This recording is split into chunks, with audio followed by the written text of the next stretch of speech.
Sometimes a TV show's concept sounds so dumb on paper that you think there's no way this could be a success. If I told you there was a TV show about a talking milkshake, meatball, and a side order of fries living in New Jersey, you'd probably think I was insane for stringing those words together. But despite all odds, in 2001, Matt Malero and Dave Willis would create Aqua Teen Hunger Force, and it would make its debut on Adult Swim, being an instant hit with viewers. The characters were silly, the dialogue was hilarious and clever, and there was a certain charm with its simplicity that I never really experienced at the time. So today I just kinda wanted to gush over one of my favorite cartoons of all time and show it some love.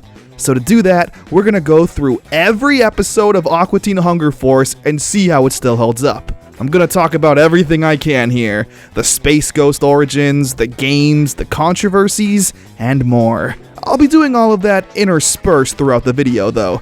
I mean, we are going through every episode here, we're gonna need breaks sometimes. So without further ado, let's head to the world of Aqua Teen Hunger Force. AKA New Jersey. Rabot. So Aqua Teen started off as a bit of a different show than what you may know it as today. The episode starts off with a cold open featuring a side character called Dr. Weird. He builds a giant robot rabbit and it escapes his lair. It goes on a rampage through New Jersey and stomps on a car. The next morning, we learn that this was Carl's car, the fat, angry, and pretty hilarious neighbor to the Aqua Teens. Master Shake shows up and says his detective agency is on the job to find out who did this. For $20. It was murdered. Yep, the Aqua Teen Hunger Force started off as a crew of detectives solving mysteries. We got Master Shake, the loud, offensive, and lazy leader, the real brains of the operation, Frylock, and Meatwad. He's just a silly little guy. This is a good beat. Why'd you dancing? They go around looking for clues, and by they, I mean Frylock. I forgot these early episodes were like this, trying to actually have a coherent plot that makes some kind of sense. The Rabot shoots lasers that grows hair on everything. Frylock shoots out a beam with his freaking eye lasers, but it's no use. The episode ends with nothing. They never stop the Rabot, and they just agree to never go to downtown New Jersey ever again. Honestly, fantastic. Apparently Cartoon Network wasn't sold on the idea of a TV show about three anthropomorphic foods just hanging out, so the creators tacked on the idea of, oh wait, they also solve crimes, just to get it on air. And it's clearly the weakest aspect of the show. The dialogue and characters are really what sell it, and it would only get better. How would I describe the characters? Well, hear me out. My name is... Shake Sula, the mic ruler, the old schooler. You want a trip? I bring it to you. God, this theme song goes so hard. I would rap this all the time when I was 8. The lyrics perfectly describe each character. Okay, well, not really, but it was enough to make them feel cool. Meatwad make the money, see? Meatwad get the honeys, G. Driving in my car, living like a star. Ice on my fingers and my toes and on my toes. What does that even mean, actually? Who cares? It's just so hype. Escape from Leprocalypse. Frylock gets a spam email chain telling him to go to the park and he'll find a pot of gold. He quickly sees through this and says that only an idiot would fall for this. Alright, I'm gonna give this rainbow thing another 5 minutes. It turns out it's evil leprechauns that are behind this plan. They use their magic rainbow as a magnet to grab people and steal their belongings. They send Carl back to his house and tells the gang what's going on. When they head to the forest and Frylock finds the leprechauns, it's so funny because again, they have to use this crime-solving aspect, at least for now, but nothing ever happens. The characters are consistently just bickering. Get away from our precious treasure! You call this frisbee treasure? This is crap! The episode ends with Frylock just shooting his eye lasers at the leprechauns and it scares them away. Bus of the Undead. Shake gets a team flag and a bat signal thing for the Aqua Teens, but he just wants to wear it on his head instead of putting it downtown where someone could actually use it to call for help. Carl shows up and is excited to see the lights. Yeah, it is a good morning there, little man. It's 3 in the morning! He unplugs the lights since they were plugged into his house anyway. The next day, Shake gets a threatening phone call. He tells him to go outside, and Shake sees that their flag was eaten. It turns out that light attracted a moth monster who's upset that the light was turned off. Shake thinks the bus is calling them. He throws a spear at it, hoping to pierce the vampire's heart. Yeah, he thinks it's a vampire bus, too. He's a reverse vampire. They crave the sun. Oh, really? Yeah. No way in the world. No way on Earth. Frylock then builds a DNA cloner to create their own Mothman to fight the other one. But Shake throws in brownies because he wants to clone brownies. Like, what is happening? You put a brownie in my cloning device, didn't you? No. Yes. I don't know. Mayhem of the Moonanites. This is pretty much where everyone decided to stop doing the stupid detective plots and just have a slice of life focus. To start with, these two creatures called the Moonanites show up on Earth. Ignignokt and They're little Atari characters from the moon. They have a super bad attitude and superiority complex simply because they're from the moon. Some would say that the Earth is our moon. We're the moon. But that would belittle the name of our moon. Shake puts Meatwad's room up for rent because, as Shake himself elegantly puts it, Sometimes you have to rent a room instead of work. the Moonanites take the room and spend a lot of time with Meatwad, mainly because he's a little dumb and easily falls under peer pressure, having him start to smoke, steal, and talk back with an attitude. It's a clown and it symbolizes street warfare. The Moonanites are like the perfect a-hole antagonists. They're so annoying. They have a funny voice, yeah, but their superiority complex is so big when they're realistically nothing but primitive little aliens. Even their gun blasts at a super slow pace. The episode ends and is resolved with Frylock's eye lasers scaring them back to the moon. I hope you can see this because I'm doing it as hard as I can. Balloonenstein. Frylock and Carl get sucked into a magic black hole portal.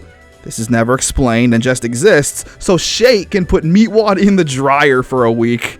When Frylock returns, we see that Meatwad now has electrical powers from the dryer. Shoo, that was cool. He uses this newfound power on Shake mainly, which is pretty cool, but ultimately it becomes a bother for Frylock. So he rubs a balloon on Meatwad to capture the electricity, but there's so much electricity that it brings the balloon to life, and they gotta pop it. And thank you, Lord, for giving me the power to open the sky with my mind and save everyone from danger. Amen. Space conflict from beyond Pluto. Frylock makes contact with more aliens, Emery and Oglethorpe. They're pretty much the opposite of Ignignokt and They're really dumb and incompetent. I have an amazing plan to betray our new friend. I thought the plan was to barbecue with them. Plans are for fools. But I loved them when I was a kid, simply because of how genuinely stupid they were. We could still melt them. Like, I have this really bitchin' hair dryer. Well, you think that will work? Break it out then. They're pretty much trying to take over the Earth but stumble around every corner. The episode ends with them not accomplishing a single thing. Old Drippy. Shake creates a mess because he's a lazy slob. You ever hear a damn refrigerator or a freaking trash can? No. This mess becomes so rancid that it literally creates new life. Old Drippy. He's a sentient being of mold who's pretty much the perfect person. He's selfless, kind, listens to others, and just wants to make the world a better place. Is that a leaf in your gutter? When's the last time you cleaned up there? Look, if I wanted a wife to nag my head off, Drippy, I'd order one from Russia. Everyone starts liking Old Drippy over Shake because, well, why wouldn't you? Like, there's a scene where Old Drippy brings everyone coffee but forgets Shake. And when Old Drippy offers his up to him instead... I'll do without. Oops. Oh, I'm sorry I slapped that right out of your hand. I don't know what came over me. Shake threatens to move out, but nobody fights him on it. He lives outside for a few minutes, but when the thunderstorm hits, he comes crawling back in with a cold. Old Drippy's body is made out of penicillin, and says that the only way to save Shake is for him to eat Old Drippy. Here, kiss my ass. Forget about it. It's a great character episode, because Frylock says that he just has penicillin in his lab, but Shake ends up really liking the taste of Old Drippy, and just wants to eat him anyway, and Old Drippy allows it because he's just a nice guy. Rest in peace, Old Drippy. It should have been Shake. Revenge of the Moonanites. Ignignokt and return to do the same thing. Manipulate Meatwad into doing bad things. Well, this time we won't. Okay, cool. They cheat at some arcade games and win this magic belt from the band Journey. It's got all kinds of powers that they use, such as blinding Frylock so he can't use his laser eyes to send them back to space.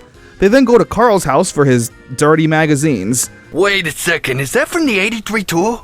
Yeah, I saw those guys in the Meadowlands with Bryan Adams. That was a kick-ass show. The rest of the episode follows the Moonanites using the belt's power on everyone, until Carl finally gets a hold of it. The Moonanites say he won't know what to do without the instruction manual, but Carl is a rocker at heart. He uses the power to turn his pool really hot, and the aliens retreat once again. This is an unbearable strain, but I'm doing it as hard as I've ever done it before. MCP Pants. Meatwad discovers a cool new hip-hop artist. He blasts the music super loud and annoys everyone. The artist is MCP Pants and he wants candy. I need candy. Any kind will do. Don't care if it's nutritious or FDA approved. Not everyone thinks so. Frylock thinks of ways to fix it, while Shake just wants to beat up Meatwad. I like beatings. I'll beat you all day. Carl complains the next day about the music, but it doesn't matter because he seems to be addicted to it, even buying candy. Him and Meatwad are pretty much now besties because of this song. They eat candy and blare the music all day and all night. It turns out though, one of the lyrics ever so subtly mentions that the song is a plan to open up the gates of hell onto Earth, and to head to 612 Wharf Avenue. Says 612 Wharf Avenue. 612. They meet MCP Pants, he's just a prop. It turns out the real MCP Pants is a giant spider who's trying to drill to the center of the Earth. I'm a giant spider wearing a disposable diaper. I'm insane, man. Do you know anywhere I'm gonna fit in? So Frylock generously gets him a job interview so he can be normal and be like everyone else. Hey, wait a minute, man. This Lord ain't Shake. no restaurant. Look, he was never gonna make it in the outside world. He was brutally insane. Who am I talking to? Because I don't know you. A really great episode. I love this one. MCP Pants is voiced and rapped by MC Chris. I don't know if he's still active today, but hey, show him some love regardless. Dumber Dolls. Shake destroys Meatwad's toys, so Frylock buys him a new one at the store. The cheapest one they got. Happy time Harry. It turns out Harry can talk and he's nothing but a depressive, angry loser who spreads his negativity to others. No, I don't have a firearm. I just got these. Action bills. Oh, those sound like fun. He causes a lot of problems with everyone. His pessimistic attitude becomes so much, so Shake just throws him off a cliff. Yeah, I mean, I guess that's a pretty perfectly valid plan. Bad Replicant. Emery and Oglethorpe return with a new plan for world domination. They kidnap Shake and send down a replicant, Major Shake. How are you guys? Who are you? Frylock and Meatwad immediately find out, and even Major Shake wasn't confident in this plan. I guess they wanted Major Shake to sneak among the Earthlings and de-terraform Earth. Well, what is de-terraforming? This is the first I've heard of that. Yeah, it's a massive failure. Major Shake's a pretty cool guy though, an abomination brought to life, but fully aware of how stupid this all is. He ends up just stealing Carl's car and drives away into the sunset. And the Earth remains unconquered. Circus. Shake sells Meatwad to the circus, but Frylock thinks he's going away to a computer camp. This is where we learn of Meatwad's powers and abilities. He can turn into an igloo and a hot dog. That's pretty cool if you ask me. He's a massive success and hit, with even Shake becoming jealous, trying out for the circus himself. The episode ending with the circus owner learning his true potential as an alien, or something, embracing his weird side, and Meatwad learns a new transformation ability. Ah, that's a fine Wayne Gretzky. Yeah, I wanted to kick off the hockey season just right. Love Mummy. The gang discovers a mummy living in the basement, who threatens to curse them if they don't obey his every single command. I see you found the mummy there. You knew about this, Carl? Oh, yeah. Why you think your rent was so low there, genius? His commands are very superficial and stupid. He wants lobster and to go on a shopping spree at the mall. And anytime Frylock tries to calm him down, he gets hit with the No, I know. Shake is the only one who doesn't fear the curse, or care about it. Frylock eventually learns that the Pharaoh's curse isn't even real, and that the real curse is obeying every selfish command the mummy wants. Yeah! Shut up! Dumber Days. Meatwad learns that his brain is just a squeaky toy. Then where have I been keeping all my knowledge? What knowledge? He gets depressed with how dumb he is, so Frylock puts a real brain inside of him. Meatwad slowly becomes smarter and smarter. It's charming at first, with him no longer being afraid of Shake's empty threats, but Frylock gets annoyed when Meatwad's intellect passes even his. Look, here's a toy. It goes up and down on a string. Doesn't that look like fun? Meatwad goes on such a power trip until Frylock shows that he never even gave Meatwad a new brain. He just put macaroni and glitter on the old toy, proving that it was always mind over matter. But of course Meatwad returns back to being stupid. Interfection. Plaque is a figment of the liberal media and the dental industry to scare you into buying useless appliances and pastes. So, yeah, Shake wants to learn more about his conspiracy on the internet with Meatwad. However, they encounter a pop-up ad, And since they're both stupid, and this episode taking place in 2002, they didn't know any better and start clicking on all the cool things they can get for free. It eventually starts getting so out of hand the pop-up ads show up in the real world. What credit card? How we gonna get one of them? Get out of my way, you don't need one! Frylock then basically has to speak with the internet to try and cancel all the free things Shake signed up for. Choose your option, Fryman. Hell no. I need another 90 days to decide, but I'm pretty sure I want this. It all goes horribly wrong and the gang end up homeless. PDA. Shake loses his PDA. Yep, this episode definitely came out in 2002, and he basically goes on a rage-filled tear until he finds it. It's a really nothing episode. This is the one I won? I mean, the one I had and I lost. Mail Order Bride. It's a Christmas special. Shake and Carl pitch in for a Russian mail order bride that they'll both marry for Christmas. She shows up and is immediately disgusted by the two, and rightfully so. We're civilized people here. Here, honey, just put this on and shake 'em. Meanwhile, Meatwad is in the Christmas spirit, wanting nothing more than hair for Christmas. Svetlana, that's the mail order bride, locks herself in Carl's house and they decide to just do the wedding through the door. During the ceremony, she steals Carl's car and drives away. But hey, they already paid for the reception, so they party on. Meatwad gets his hair and choo-choo train, and it's here we learn Carl's last name. It's Bretanananaluski! Yep, Carl Bretanananaluski. I love that. The cybernetic ghost of Christmas past. So this robot shows up to Carl's house and he's the cybernetic ghost of Christmas past from the future. The robot tells this very long, drawn-out story of Christmas and how it was all about monkeys and stuff. Dude, I hated this episode as a kid. It was just yapping about nothing while the characters did what I wanted to do and just left. Long story short, it turns out Carl's house was built on some ancient burial grounds that shoot blood out of every faucet. So he moves away and sells his house to Danzig. I'm gonna line this thing with gargoyles for the sacrifices. What's your name again? Danzig. He's an actual metal guy from New Jersey. And then the episode ends. And with that, Season 1 of Aqua Teen Hunger Force comes to an end. My summary of Season 1 was that it was very enjoyable, but they were clearly trying to find their footing. They started out as a detective show, but slowly started to realize that the menial conversations were the high points. We got introduced to a lot of memorable characters, specifically the aliens. Ignignokt and and Emery and Oglethorpe. They'll become mainstays for sure. But even the one-off side characters would become memorable. The fact that Major Shake has fan art, it shows that they all made an impact with the fans. The Dr. Weird cold open segments still remain for now, mainly because they're just a fun, silly way to start the episode. In the early days, it was all of the Dr. Weird experiments that would play a part into the episode. But since we're not doing detective stuff anymore, they're technically pointless, but you won't see me complaining. Now, the Aqua Teens were actually supposed to have their debut in a little show called Space Ghost Coast to Coast. Mr. Shake is Master here. Shake! Master is my name, and thirst is what I tame. Their actual TV appearance on Space Ghost, however, wasn't until 2003.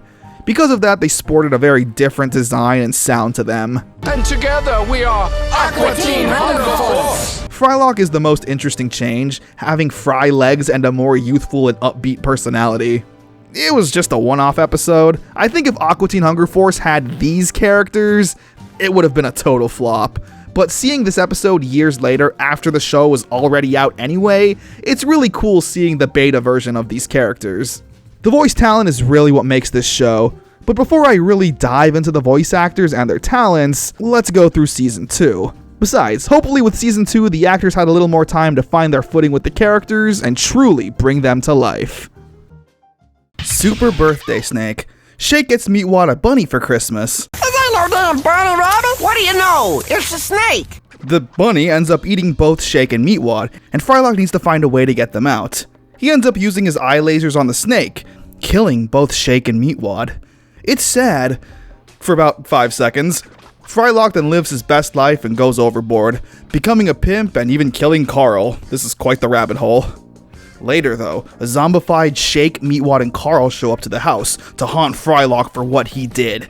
He killed them all, but Frylock is in denial.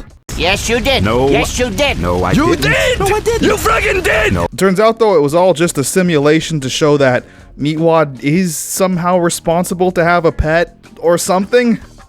Superhero. Shake becomes the Drizzle. He spends most of the episode marketing himself as a superhero, creating merchandise, cell phones, branding. That Drizzle movie is gonna be great. And Meatwad wanting to become his sidekick named Mr. Mister is actually genius. When I get pissed, you get missed. Super Bowl. Meatwad's eating these enchiladitos and wins 2 tickets to the Super Bowl. Naturally, Shake and Carl want to go as Meatwad's second, so they spend the episode trying to win him over with kind gestures. Yeah, let her rip. Yeah, hooray, we won! Who are you taking to the Super Bowl? I mean, I guess as kind as they can. They're naturally pretty terrible at it. The episode ends with Meatwad going with his new best friend, Boxy Brown. Fool. Step back. Shake also gets diabetes from eating so many enchiladitos to find another winning bag. But hey, as long as Meatwad and Boxy had fun at the Super Bowl, right? I don't know. You don't know because you went to a farm, you imbecile. Supercomputer. Frylock creates the most intelligent and powerful supercomputer. However, Shake messes with it and sends it back to the caveman days, where it turns out a caveman named Oog found it and its knowledge helped him live thousands of years to return it back to Frylock. Naturally, me think, alright, free egg because me stupid and me caveman. That's pretty much the whole episode. Oog speaks all eloquently, but still freaks out at fire and simple things because he's a caveman.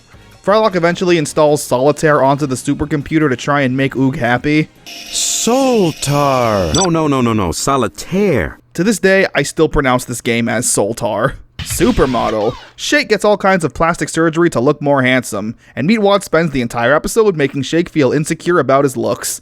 It's just a constant escalation until Shake becomes horribly disfigured. Is this some kind of commentary on the rising popularity of plastic surgery to achieve quote-unquote true beauty? Probably not. Super Spore. There's another weird creature living in the basement. It's an alien that can only speak when it attaches itself to a host. I don't really know what else to say. It speaks in a possibly insensitive Japanese accent and gets into shenanigans. Shut up, bitch! Get beer for me lawyer! Super Sirloin. Meatwad discovers a cool new hip-hop artist. Sirloin. He's rapping about all the starving kids around the world and how they gotta help them. So Meatwad goes on a quest to steal everyone's food so we can give it to the starving kids. And he puts it all in a trash bag. He gets told to go to 612 Wharf Avenue to deliver the goods. The gang all show up and see Sirloin. He then reveals himself to be MCP Pants. But that's also not him anymore. He's now a cow. Satan gave him another chance to come down and take over the world, but it's clearly not working. Frylock tries to calm down Sirloin and takes him to a bank so he can get his life and finances sorted out. Let's go. Man, wait a minute, this ain't no bank. Super Squatter. Shake has been neglecting paying the bills, but it's fine, they could just do it tomorrow. Shake, tomorrow is Sunday. You're right, church. He of course doesn't pay the bills and they lose power. Instead of owning up and taking responsibility, because why would Shake ever do that? He goes to Carl's house and uses his TV. Carl busts out a shotgun but accidentally shoots himself in the foot, and Shake doesn't care. Meat Zone. Meatwad starts getting visions of the future, and what's crazy is that it's all coming true. Shake and Carl try to monetize this by digging oil in Carl's yard. Brett Frylock eventually catches Meatwad eating Culk. I gotta make sure I say it like that so YouTube censors don't freak out, and it turns out eating that has a few side effects. May cause dizziness, nausea, and an ability to think you can see the future, but you can't. Super Trivia. The gang go out every week to play bar trivia, but they always lose to one man, Wayne the Brain McLean. Since Shake and Meatwad are, well, stupid, Frylock decides to tie them down for a week and consume as much knowledge as possible.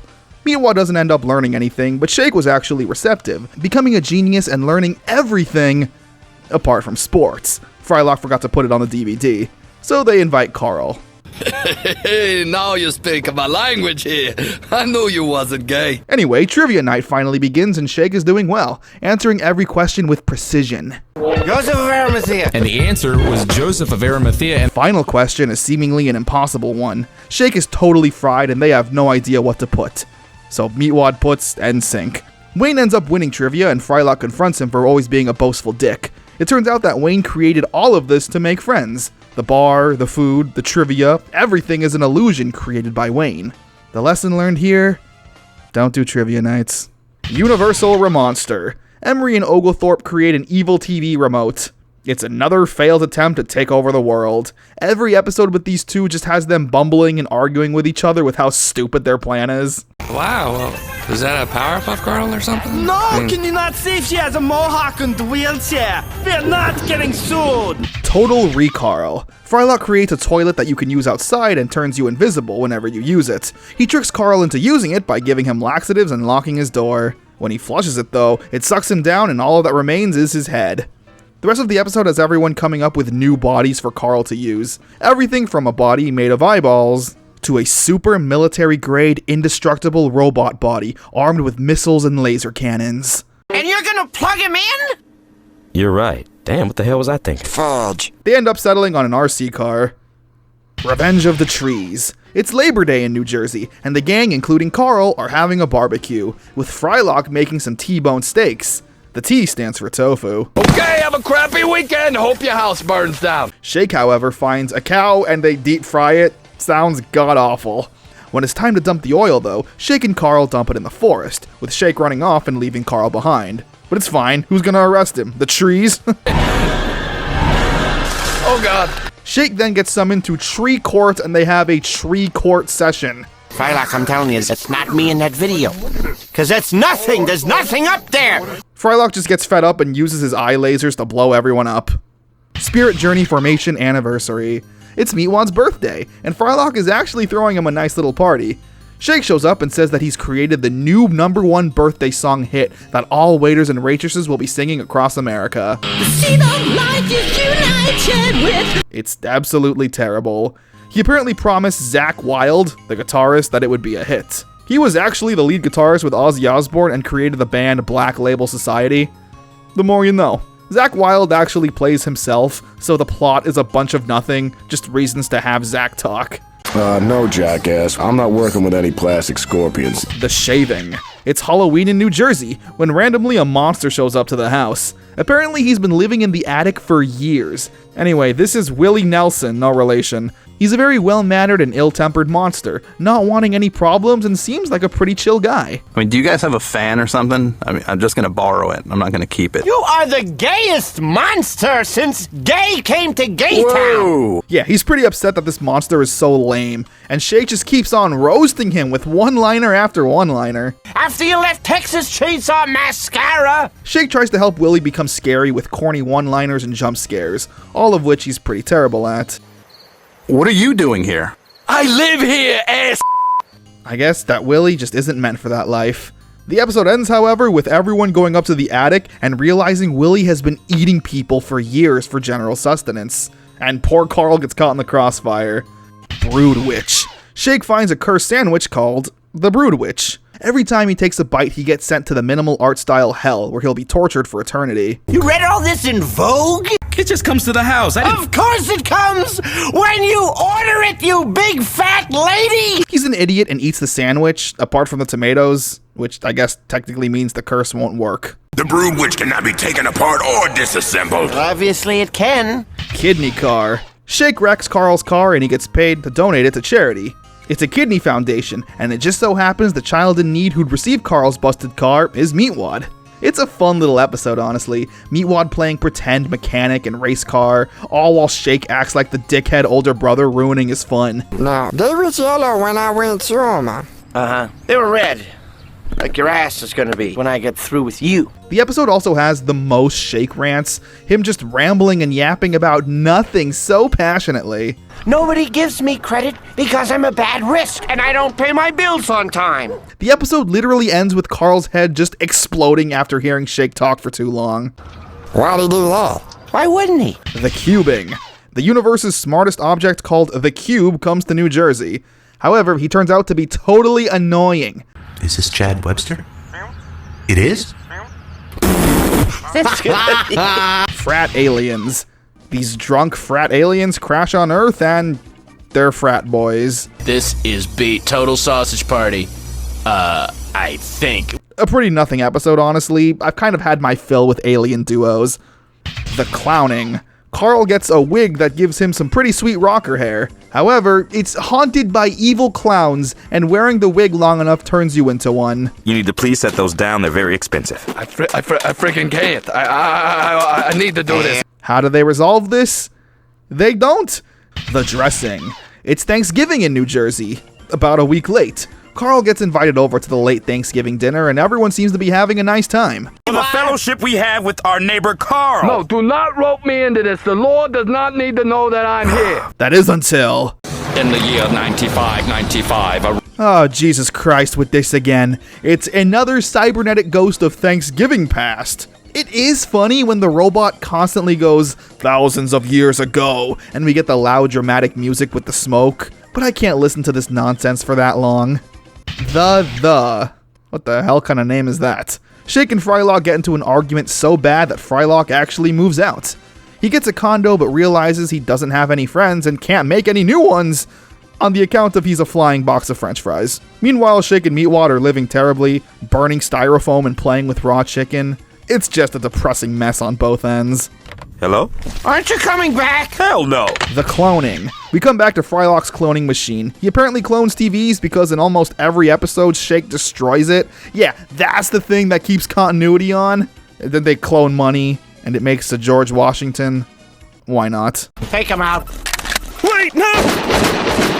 And the final episode for Season 2 is the last one.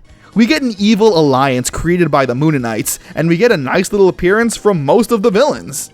Excuse me, is this the baby shower? It's a really fun episode, just seeing all the villains from the Aqua Teens past coming together and being the most incompetent and useless group of people ever. What is a death driver? I don't know what that is. Oh, God. Okay, does anyone have any money? Yeah, this was my Avengers back in the day, and it was pretty depressing. Years ago. Down here, my Negroes, it's me, MC to the P! Never mind. And what better way to end the episode and the season with Frylock just shooting his eye lasers and saving the day. Season 2 was definitely a step up in terms of quality. They seem to have found their new footing. Frylock is essentially the dad of the group, with Meatwad being the sweet but sometimes vulgar son, and Shake being the insane troublemaking man-child. It's the best dynamic for the three, personally. Carl was also way more insane and unhinged. His yelling is probably the best and funniest in cartoon history, in my opinion. When this guy is pissed, you really feel it. Season 2 was also the first DVD I ever bought from a Walmart. It had so many special features, and I was showing off this cartoon to anyone who ever came over. I felt like the coolest kid being like, hey, you heard of this show called Aqua Teen Hunger Force? Now that the characters and voice actors have really found their groove, I can comment on that now. Every single person who voices in this show nails it. Dana Snyder as Master Shake kills it. He was born to do comedy with that voice. Don't tell me you're still using that one. I died with the Eisenhower era, pal. Carrie Means voices Frylock. He has a very smooth and buttery voice. Frylock mainly has a cool composure, even when he's freaking out. What? I mean, can I, why don't you let me get them digits, Dave Willis, one of the show's creators, does Meatwad, Carl, and Ignignot, just to name a few. His range is insane. The fact he does both the cute and innocent Meatwad and the loud, obnoxious scumbag Carl is fantastic. No, get off! Okay, Carl, okay, I'm trying. It's just, you sticky. And Matt Malero, the other half of the show's creators, voices and the cybernetic ghost of Christmas past from the future. It's just cool to see that both the show's creators are in the trenches and in that voice acting booth, doing their part to bring their creation to life. They all deserve so much credit. The visuals were usually so limited and cheap, so it was the performances that were really gonna be the stars of the show. And they all knocked it out of the park. The Let's Go needs to be just like you've been telling him for 5 Frylock? times. You're the leader. Let's go! So without further ado, let's move on to Season 3. Damn, I should have used that for the last season. The only new addition with Season 3 are the cold open segments. Replacing Dr. Weird will be the Moonanites and Emery and Oglethorpe bickering with each other. That dude back there just flipped me off. Did you see him? Oh, yes, sir. Video Ouija. Meatwad gets a new video game that lets him communicate with the dead. So to pull the ultimate prank, Shake, game overs himself just so he can haunt Meatwad's game. That's some serious grade A dedication hater. Master Shake is dead. That's cool. Unfortunately for Shake, Meatwad is already bored with that game and moves on to a new one. So it's up to Frylock to begrudgingly revive him, with the help of a local shaman named BillyWitchDoctor.com. He can only revive chickens, but this is all they can afford. Chicken, no rice. No rice, chicken. It all goes wrong and doesn't work. Unremarkable voyage. Frylock creates a shrink ray and uses it to shrink down this super important computer chip that Meatwad eats. You did not even just do that! You are so dead! So Meatwad's gotta crap it out. In the meantime though, Shake uses the shrink ray on Frylock and Carl and makes them fight for his entertainment. Fireman, shoot this jackass. Try this on for size. Aw, that's so cute. Frylock never gets the chip back, but at least Carl got some enhancements. Remooned. The Moonanites come to Earth with a massive space check that they want to cash. They get Shake to help under the guise of he'll get a cut of it. They go to a gas station, but they weirdly enough don't accept moon money. We don't cash them. Oh, you never seen a check before? Maybe immigration would like to know about this. Good, because you know what? I'm American. I like how it's Shake this time being used by the Moonanites. Like, they're so dumb, they will literally resort to Shake's help. It turns out that the check wasn't even a check, but actually a bill. It's not a bill. Tell him, That's a bill. A bill? Why are we trying to cash a bill? The episode ending once again with nothing. Try the super size. Gee whiz. So there's a gun billboard in town that people are claiming to see Jesus Christ. Don't say it. It's a weird episode, honestly. The writers seem to be taking a shot at TV guidelines and standards and practices. What are standards and practices? Well, that's an interesting question, Meatwad. Anyway, Meatwad goes to Gee whiz and makes a prayer for a pizza, but instead he miraculously gets pregnant, like that one scene in that one book. Pregnant Meatwad is honestly hilarious, especially with his mood swings. Maybe I should get a steak knife and etch it in your mother forehead. How hard can it be? Us mother. It turns out Gee whiz was never really involved, because Meatwad is pregnant with spiders who probably infected him, and the bearded man turns out to be Ted Nugent. Well, thank fuck for that. I'm glad standards and practices don't exist here on this whole site known as YouTube. I would have been offended out of my ass. Me too, you mother suck. Acceptable. E-dork. Shake gets this bulky and overly complicated piece of technology that's supposed to make his life easier, but of course he just looks dumb. You spelled hell wrong. That's how it's spelled in the E-world. Huh. A person walking around with a visor and headset on his face in the name of technology only to look like a total ass? When did this episode come out again? 2004? Huh. If only they knew how accurate this would actually be. Little Brittle. Meatwad discovers this cool new... Oh no. Oh hell no. We are not doing this again. So Frylock instantly sniffs out that this is MCP Pants and that he's up to some stupidly diabolical plan to take over the world. This time as a senior citizen living in a terrible senior home. So the gang decide to investigate. Not without me. We're going to see Little Brittle at the old folks' home. Go without me. Turns out Little Brittle is in the body of an old man with dementia. Turns out though this was some kind of plan. For the music to attract vampires, so they bite Little Brittle and make him immortal.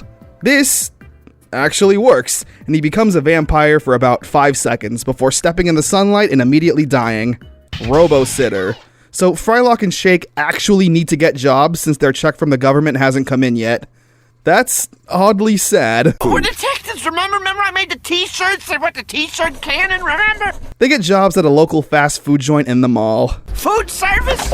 Are you kidding me? This is third world. Shake obviously hates it, but they gotta do what they gotta do. While they're at work, Meatwad needs a babysitter. Frylock creates the Robo-sitter, who turns out to be a massive biatch and a stereotypically irresponsible teenager. What did I tell you about the hounds of hell, you retarded mutant? You said those were gonna get me? She ditches babysitting and goes to the mall where Frylock finds her. She talks back to him and he relieves her of her duties. The Moonanite's final mooning. So Meatwad plays a video game that crowns him the Moon Master. Naturally, the Moonanites are involved and convince Meatwad that he's some kind of chosen hero, and in order to continue his journey, he needs to buy DVDs and merchandise, where then he must sell those DVDs and merchandise. So you gotta buy all the stuff in this catalog. Then I get points. Then so do they get points. Yep, it's a pyramid scheme episode. Everyone's dumbass falls for it apart from Frylock. You know those popular kids you went to school with? This is literally what they'll be doing. Oh man, they already talked to you, didn't they? Damn it! The South Bronx Paradise Diet. Meatwad is on a weight loss journey, trying to exercise and eat right. All right, the running man. Oh, no. I power walked.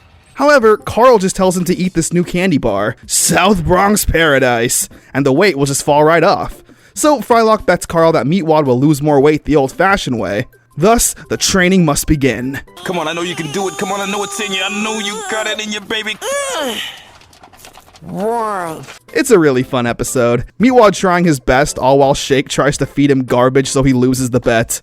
As for Carl, this new candy bar is working some magic, yeah! It's South Bronx Paradise, baby! It's South Bronx Parasite. Hey, whatever. Did you even read the rapper? Yeah, it's actually bugs eating away at his body. Great. During the weigh-in, Meatwad actually weighs 2 more pounds than when they started.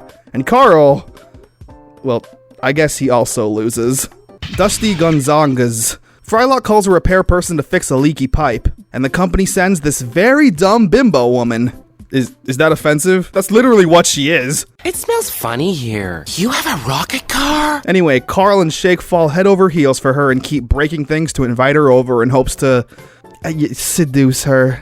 It naturally goes horribly wrong for both of them. The moral of the story is, Oh, hell, I don't know. She has some tickle bitties, didn't she? Yeah, she did. Amen to that. T-shirt of the dead. So there's a magic Egyptian t-shirt that grants wishes.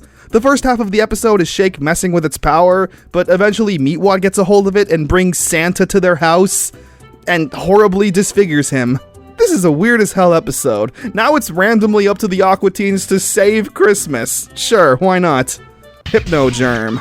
Shake gets infected with a virus that makes him see crazy hallucinations. Again, it feels like 2 different plots smushed into one. The first half is Shake going insane and seeing random things happen to him, but the second half follows this Romeo and Juliet plot with a germ and a Mexican jumping bean.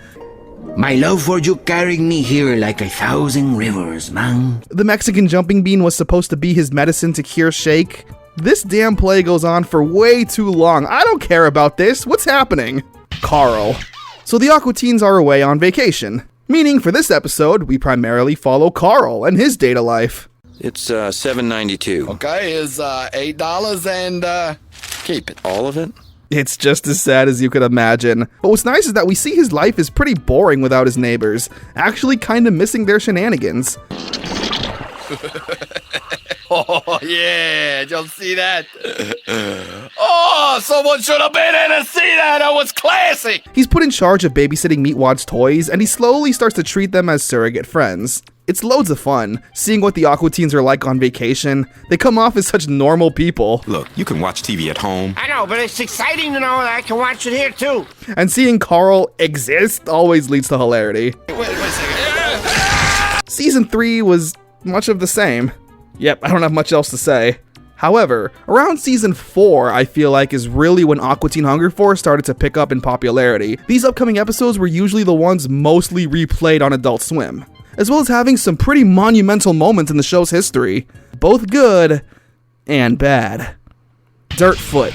Shake moves in with the legendary Dirtfoot in hopes that it'll make him rich and famous and surrounded by babes. However, Dirtfoot is kind of a terrible roommate. There's also rumors that he's gay, and Shake is his lover, so I guess no babes for you. He loves dudes. I'm so busted. I'm cutting pictures of a Jeep out of a magazine. Boost Mobile. Yes, this episode of Aqua Teen Hunger Force is brought to you by Boost Mobile. Where you at, dog? You can be anywhere in the country with Boost Mobile. Hey, does that include Jeffy's house? For those of you kids who weren't around in the mid-2000s, these commercials were everywhere. Their catchphrase was, "Where you at?" And it was apparently a fairly cheap service aimed at, You're into this? You're black. You sound black. The whole episode is just Shake trying to plug Boost Mobile as much as possible. He signed a big contract, and if it's not fulfilled, then the Boost Mobile people are gonna make him regret it. And if Aqua Teens did something like this today, Shake would definitely be plugging Raid Shadow Legends non-stop. Hey, dog, where you at? Where you at, dog? Wow! Apparently, the team weren't even paid by Boost Mobile for this. The writers, show creators, voice actors, nothing. They didn't even receive free phones. During an Adult Swim online panel, they stated that what they did get was a gift basket, probably with muffins. Never worked for free. Deleted scenes. This is actually the longest episode of Aqua Teen Hunger Force yet. It has Shake showing us deleted scenes from his untitled movie. But these are actually scenes from the upcoming Aqua Teen movie that's set to be released in theaters. Yeah, Aqua Teen Hunger Force : movie film for theaters. I actually haven't seen the movie yet. We'll save all that for later on in the video. You still got that broom up your butt from the film? Yeah, actually I do. You can't see it through the sweatpants there. Huh? Yeah, that's broom. The movie was set to be released April 13th, 2007. Get hyped! Dickasode. The gang have a fun meal at Wong Burger, where they're currently running a special giveaway. Pull away the bottom tab of your soda and win a prize. Tonight you will get your dick ripped off. That doesn't sound right, does it? They all go home and watch the commercial to see if it mentions anything about that. Some customers may get their dicks ripped off. Right there! Right there! Did you hear that? It's pretty funny, honestly. They don't have TiVo, so when Carl asks them to rewind it, Meatwad has to reenact the commercial with puppets. Some customers may get their dicks ripped off. Freaking knew he said that! Alright, so these dick-shaped creatures show up looking for Carl, and the rest of the episode has to have these Japanese censors. Don't yell at me, yell at standards and practices. It turns out the owner of Wong Burger is a giant dick. Literally, and collecting everyone's ballpark francs to create a rocket ship to head back to his planet. Man, he's such a, I don't know, hand banana. Meatwad and Frylock create a dog. Oh, freaking sweet, man-made horrors beyond belief. They name it Hand Banana. It turns out Hand Banana is really attracted to Carl. Tonight. Yeah, he spends the entire episode taking Carl to Pound Town against his will. Only Carl can hear him talk, though. Everyone else just sees a cute, but weird, deformed dog. No, he's not a boy anymore. He's a man. 'Cause he just raped me. Definitely one of the episodes of all time. I want my name to be Spaghetti. Alright, Spaghetti. Party all the time. This is one of the more famous episodes of Aqua Teen. We start off as usual. Frylock builds some device while Meatwad and Shake argue. Meatwad points out some acne on Frylock, so Frylock goes to the doctor to check up on it, but it turns out to be cancerous. Yeah, this episode is all about Frylock getting cancer. He says I have cancer. Well, did you tell him that you don't? I'm afraid it doesn't work that way. It's played very straight. There's a bleak and grim feeling throughout the entire episode. They try to cheer up Frylock the only way they know how. Hell yeah, Andrew WK is in the house. He follows me on Twitter when he used to use it. True story. However, no matter how well the intentions, Frylock's mood doesn't improve. His cancer is spreading and deteriorating his body. I just don't know what I would do. Now come here. He'll be fine. I can't be here right now. It's kind of a sad episode. It does end with the cancer cells disappearing, but it's not until the very end, and there's no crazy science or adventure that cures him. It's a great example of dark comedy. You're not like, wiping cancer all over my couch, right? Global grilling. Shake wants to grill, so Frylock gets this very old and primitive one. It's environmentally friendly. Yeah, major dick move right there. Shake isn't impressed, so he goes out and buys the Super Grill. It's so powerful it emits harmful rays and damages the atmosphere. When did this episode come out? 2006? Yeah, a global warming episode was pretty much mandatory. Grim Reaper Gutters. We see Shake and Meatwad having some bro time. So what's up with you? We don't ever talk anymore. What is up with me? Well, it's kind of a clip show episode, showing bits and montages from the past, but some of the memories they all have are new adventures that we never saw or may or may not have happened. Growing pasta for poor children. That's how much I think of myself. They invite over Carl to reminisce, who naturally says no. That is until the gang say that Tara Patrick is hanging out. You don't know who that is? Google at your own risk. It turns out this was all a ploy to get rid of the Grim Reaper Gutters. Whoa! Oh, damn. He killed Carl! Moonawana. The Moonanites once again return and say they got some cool new space drugs for the gang to try out. Moonawana. I need all my energy. for crack cocaine. Meatwad! It's literally just burning tires that Shake and Meatwad smoke because they're stupid. The episode ends with Frylock asking the Moonanites why they always mess with them when there's billions of other people on this earth they can annoy. Since when? Long time. Bart Oates. Carl starts getting hallucinations of former center player for the New York Giants, Bart Oates. January 27th, 1991. Best friggin' day of my life. I don't know why, it just starts happening. He kind of acts as Carl's conscience, trying to have Carl be a better person, performing acts of kindness and righting past wrongs. It's pretty charming, honestly. Carl tries to exercise and be good to make Bart Oates proud. Go all the way. Okay, I'm sorry I hit you, alright? And that's as sorry as I'm ever gonna be. Antenna. A new alien broadcast has infiltrated the TV airwaves of New Jersey. That's about it, really. Frylock goes to investigate it, but not before meeting up with George Lowe halfway up. God bless you and all you do for television, Frylock. You know, our children are learning from you. What was I talking about again? Ezekiel. Daddy? Next door. Jackass. So it turns out that Shake has a son, a little cup that Meatwad named Jesus Ezekiel Jesus, or Ezekiel for short. You know, I counsel dogs in better shape than you. They all try to raise him as their own, with Shake naturally just being the worst dad ever. There's a scene where they all play basketball and Ezekiel shoots this really impressive shot, but just barely misses. And Shake just absolutely lays into him. Now come here. Why do you disappoint me? He can't take his son being a failure and decides to just end it all. Here's a steak knife. Go kill yourself on your lawn. It turns out Ezekiel, though, is a chess master, defeating even the chess dragon. Yeah, the chess dragon, my favorite character. But it turns out Ezekiel wasn't even Shake's son. He's actually older than Shake. Car wash. Meatwad gets a job as a sign flipper at a local rundown piece of trash car wash. It's run by Brains, and it's apparently Meatwad's job to bring in customers, so he goes to the one person who he knows has a car. Drop the load. So can I pencil you in for an appointment? During the car wash, the Brains put Carl to sleep and steal his brain. It turns out that all this is a plan for stealing everyone's brain so they can work at the car wash, despite the Brains not being alive like them.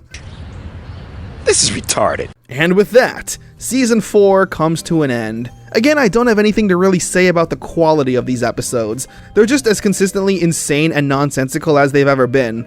I guess if your show is constantly insane and lacking any real quality in the first place, it's hard to fall from there. The mid-2000s was probably peak popularity for the Aqua teens. A whole-ass movie you could see in the theaters was being made and released. Not many adult cartoons get that privilege. Heck, Family Guy still hasn't had that movie. Again, though, we'll talk about the movies a bit later. But around this time, the road to success of Aqua Teen Hunger Force would encounter some pretty bumpy terrain. It was just a publicity stunt for a TV cartoon show with the discovery of 9 suspicious electronic devices. On January 31st, 2007, the Boston Police and Fire Department would find battery-powered LED lights scattered throughout the city. They believed it to be a bomb threat and shut down the entire city. And if you've been paying attention to the footage, you'll see their friggin' light brights of the Moonanites. This was a bit of guerrilla marketing for the upcoming movie. An agency was hired and people in major cities were paid around $300 to just place Moonanites around town.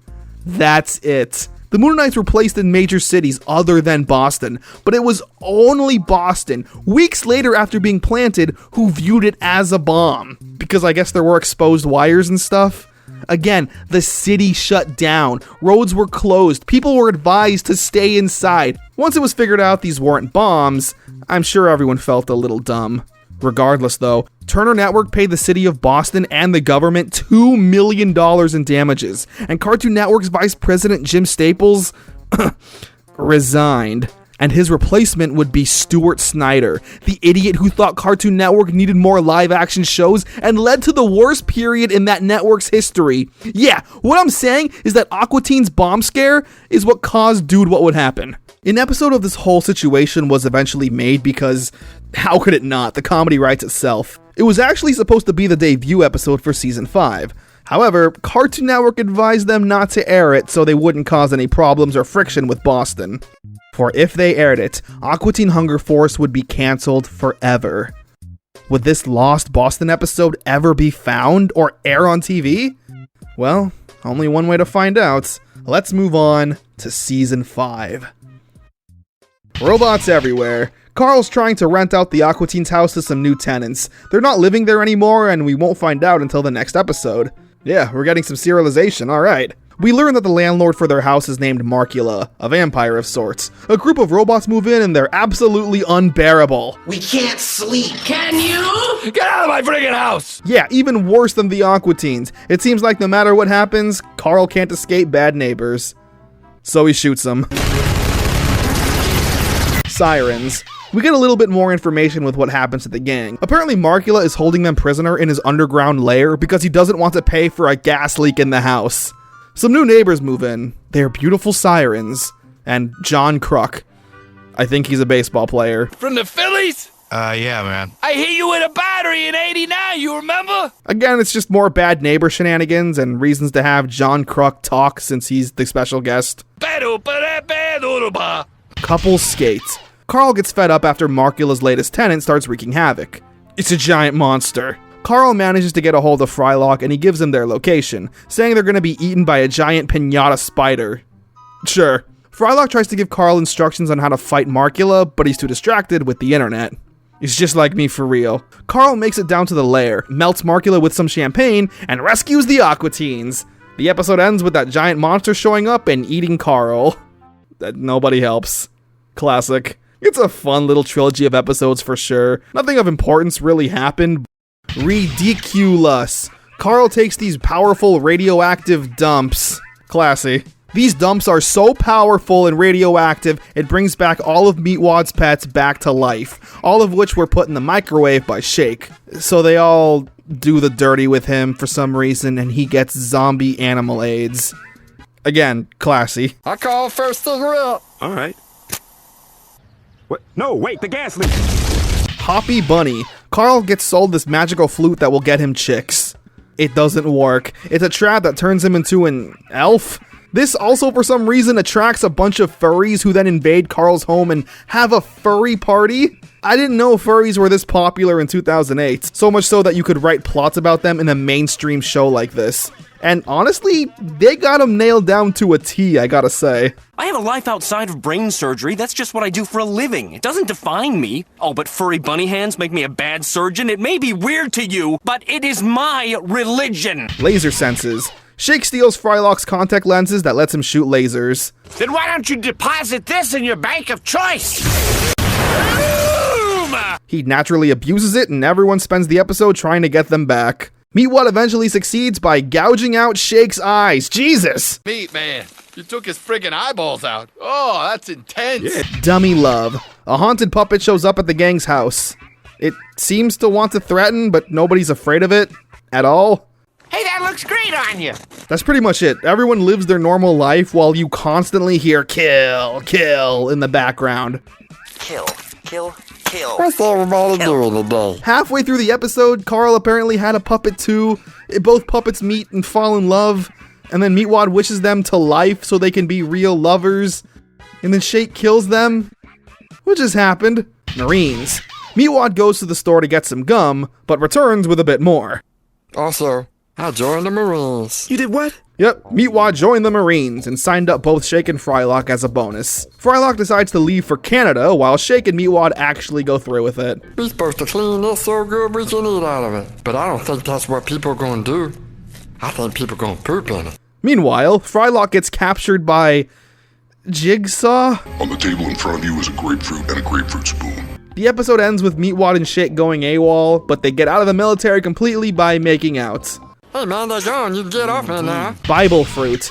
Frylock is having some new friends come over. They're all religious fruits with quirky personalities. I am Bert Banana, this is Tammy Tangerine, and this is Mortimer Mango. This was actually meant to be a backdoor pilot of sorts for an Adult Swim show called Soul Quest Overdrive. It was made by Dave Willis and Matt Malero, but honestly, this sucks. It's not funny. They're recovering alcoholics and troubled people trying to be good Christians. It's been done before, and it's just not as funny as the Aqua Teens.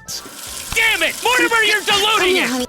And with that, Season 5 comes to an end. Yeah, the shortest season of them all so far. Honestly, Season 5 felt like the most nothing season of them all. It's possible that they were all under a microscope and given a short leash after Boston, basically meaning they were told not to ruffle any feathers. So all these episodes play it very safe and tame, going for more silly random plots as opposed to anything possibly edgy. These episodes really just lacked something. Let's hope Season 6 is better. Gene E. So the gang are rummaging through the dump to find food. Again, sad. They come across a genie in a bottle and they all make a wish. However, this genie kinda sucks and can only turn them invisible. So they spend the entire episode invisible. There's only one thing left to do. Go on tour with Hannah Montana and live in a hotel suite on Nickelodeon. That's pretty much it. They use their power to go into the women's bathroom because of course they would. Huh? Answer me! Alright, so this episode wasn't on Max for some reason. I mean, I guess I kinda get it, but still. Shake like me. So Shake gets bitten by a radioactive black man and becomes black. Go on, swim. No. You're right, he's black. Okay, again, I guess I could see why you'd remove this, but there's plenty of other offensive episodes that are still up, so why would you upload an entire season and leave out full episodes? That's right. Oh. It's professional hockey. Oh, it's too white. It's just Shake doing stereotypically black things. I don't think I've ever heard of this episode causing any problems or controversies with anyone, so yeah, in my opinion, it's fairly harmless. I can't freestyle anymore! Cause I created a black scene. But I'm white, so I guess it's not really my place to say. She creature. Carl's pool is absolutely disgusting. So much so that there's a giant sea creature that the mafia are using to dispose of waste. Carl has to do this because he has gambling debts, but the gang want to go swimming. So one night they sneak over to Carl's house and deep clean the pool. What are you doing to my pool? We cleaned it. Now it's refreshing and enjoyable. For the bitches we gonna have coming over here this summer. However, it turns out that sea creature women also live there now. I don't know. They pleasure Carl and he dies. Classic Carl. Chick magnet. Shake orders this device called the Chick Magnet. It's supposed to attract girls, but every time he activates it, the gang act a bit weird. Put on some tea and heat up those little cakes he likes, and I'll go talk to him. It turns out the magnet is actually pulling out their feminine sides, where hilarity ensues. Let's go shopping. We'll make a day of it. Pedicure? Brunch? No brunch for me. I feel bloated. Oh, listen to him. It's a great episode, honestly. Tons of harmless fun. You see, Max? This one's okay. Please don't take it down. But that's just masking the problem, and I'm not looking inside where the real problem is. Creature from the Plaque Lagoon. Miwon has a loose tooth and Shake tries to beat it out of him. Stay in there. Come on, I hit that one really solid. You need to open up your stance more. Hold still. They're doing this so they can catch the Tooth Fairy and steal their money. However, everyone gets knocked out, and when they wake up, all their teeth have been replaced with rotten ones. Look, I got a quarter. The Tooth Fairy came. Through a series of kind of boring shenanigans, it turns out the Tooth Fairy is actually Wongburger. He's now tooth-themed to return to his tooth world. He's collecting all the teeth to create a teeth rocket ship. What a dick. Time machine. Frylock invents a time machine and him and Shake constantly use it to visit a boob planet where they keep telling cool stories the other one missed out on.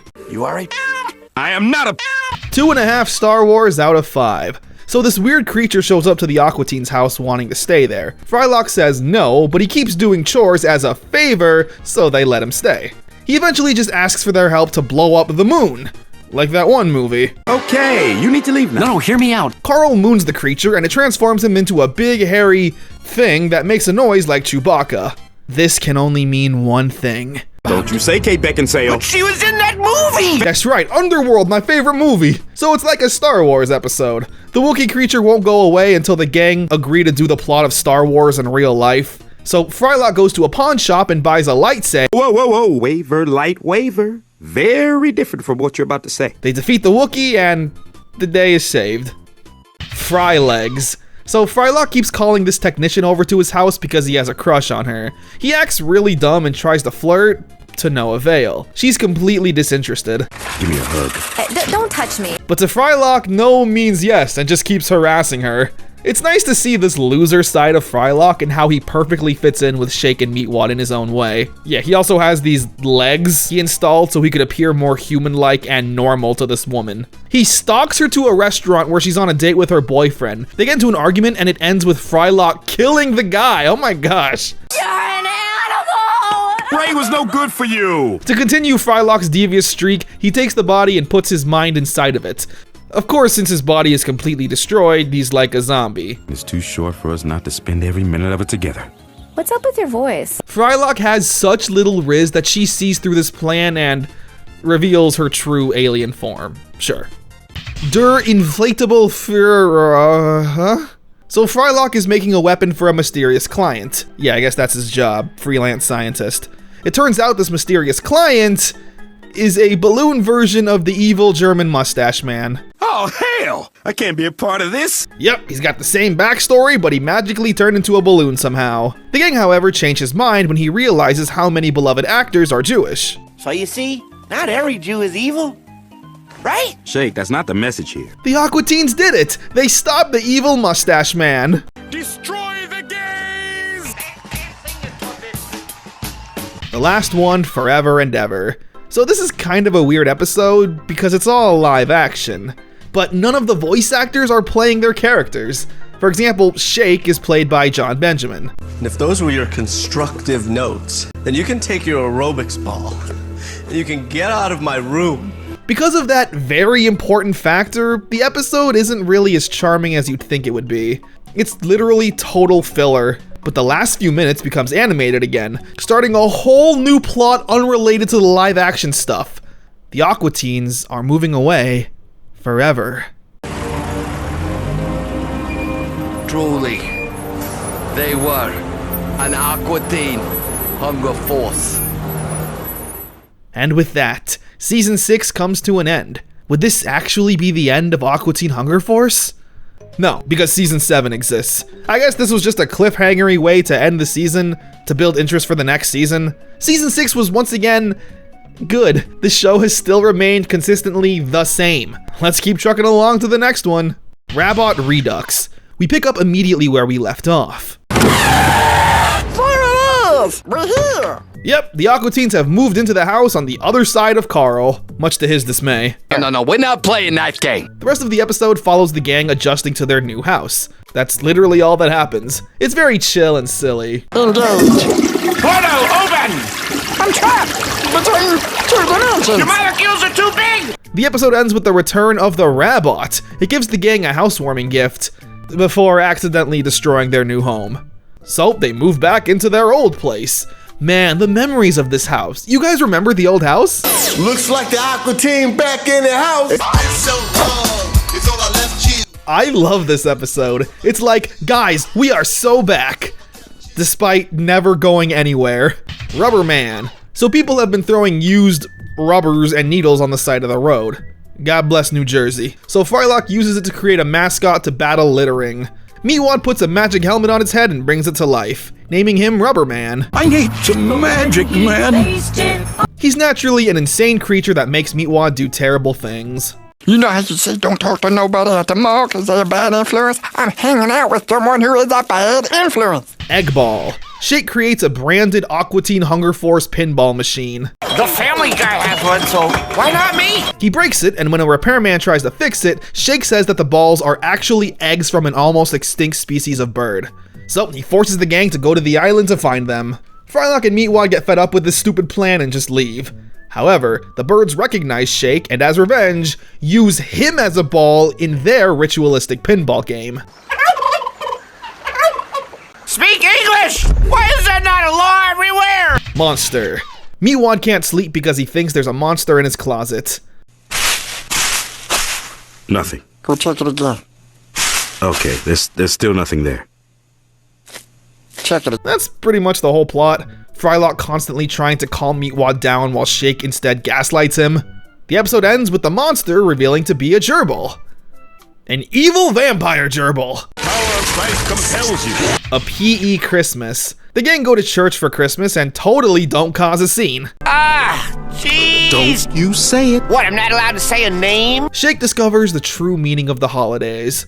Money. so he decides to create a Christmas album to release on Christmas Day, which is tomorrow. Happy birthday, Jesus! You are the one coming down to earth! The songs are awful, apart from Meatwads, that he's only allowed to record because Shake is in the bathroom.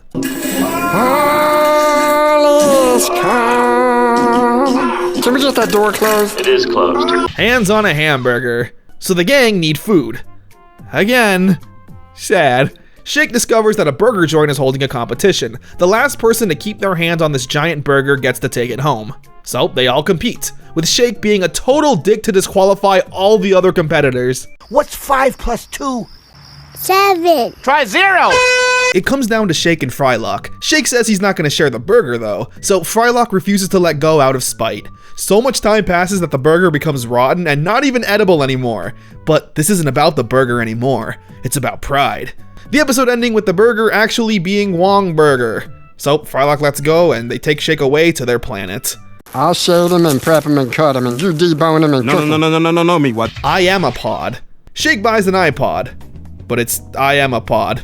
It creates an alien pod creature that wants to eat Shake's body and clone him. Well, I am very likable. Anybody will tell you that. Anybody better tell you that. Juggalo. So as an epic prank, Shake throws a cement chunk off the highway. It ends up killing someone and that guy now haunts Shake, sending him to hell if he doesn't do what he says. Why are you doing this to me? Why am I doing this to you? Oh, you killed me! Remember? Sorry. It's kinda like the Bart Oates episode, but instead of positive reinforcement from a hero, it's a vengeful businessman torturing Shake. To fight this, Shake hires a juggalo teenager to cast the dark arts. It clearly doesn't work because they're just dumb kids. We at Insane Clown Posse are very, very active in the community. We work with a number of local charities. Multiple meat. Shake cuts Meatwad in half, but the other half grows into another Meatwad. I like me some yogurt. I like me some yogurt too. This yogurt got flavor. We should have always been eating yogurt, shouldn't we? Yeah. This drives Shake crazy. Two Meatwads interacting is so wholesome, but yeah, this would make anyone lose their minds. You're the more important one. You're the most important. Well, you're most as important than me. And I want you to win. But I want you to win. Get the in here! You're wasting all the heat! Out of anger, Shake just keeps chopping up the Meatwads and growing more of them. Because he's an idiot. Eventually leading to a whole army of stupid Meatwads. 75 minutes of this. Oh, juice boxes are expensive. Let me bring the juice boxes. That is so retarded! Frylock solves this by moving out. Kangorilla and the Magic Tarantula. Frylock gets his new smartphone and him and Shake are completely enthralled with it. The episode has a bunch of insane paranormal things happening around them, but they don't care. Meatwad's the one to try and get them off that damn phone, but nothing works. The Larry Miller hair system. Carl gets a hair transplant, but it's some kind of device that lets him look into an alternate universe of himself. In this world, Carl is a happy and successful man, so our Carl gives him advice on how to be a real Carl. You smell like beer. She's challenging you. I thought we agreed we wouldn't have that in the house. Pull out the middle finger, shove it in her face, tell her to sit and spin. Hey. And the final episode for season 7 is 100.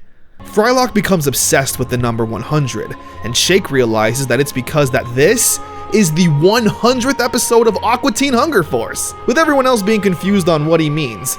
The whole episode is pretty meta. We cut to Dana Snyder wearing the Shake suit, saying that now Aqua Teen Hunger Force can be syndicated with its 100 episodes. I just did a voiceover for Kitty Litter. That paid more than this piece of... It turns out that Frylock's 100 theory led to something, a monster in the shape of the number 100, and if they finish this episode, it will collect their episouls. Their words, not mine. So to save their lives, Shake has a plan.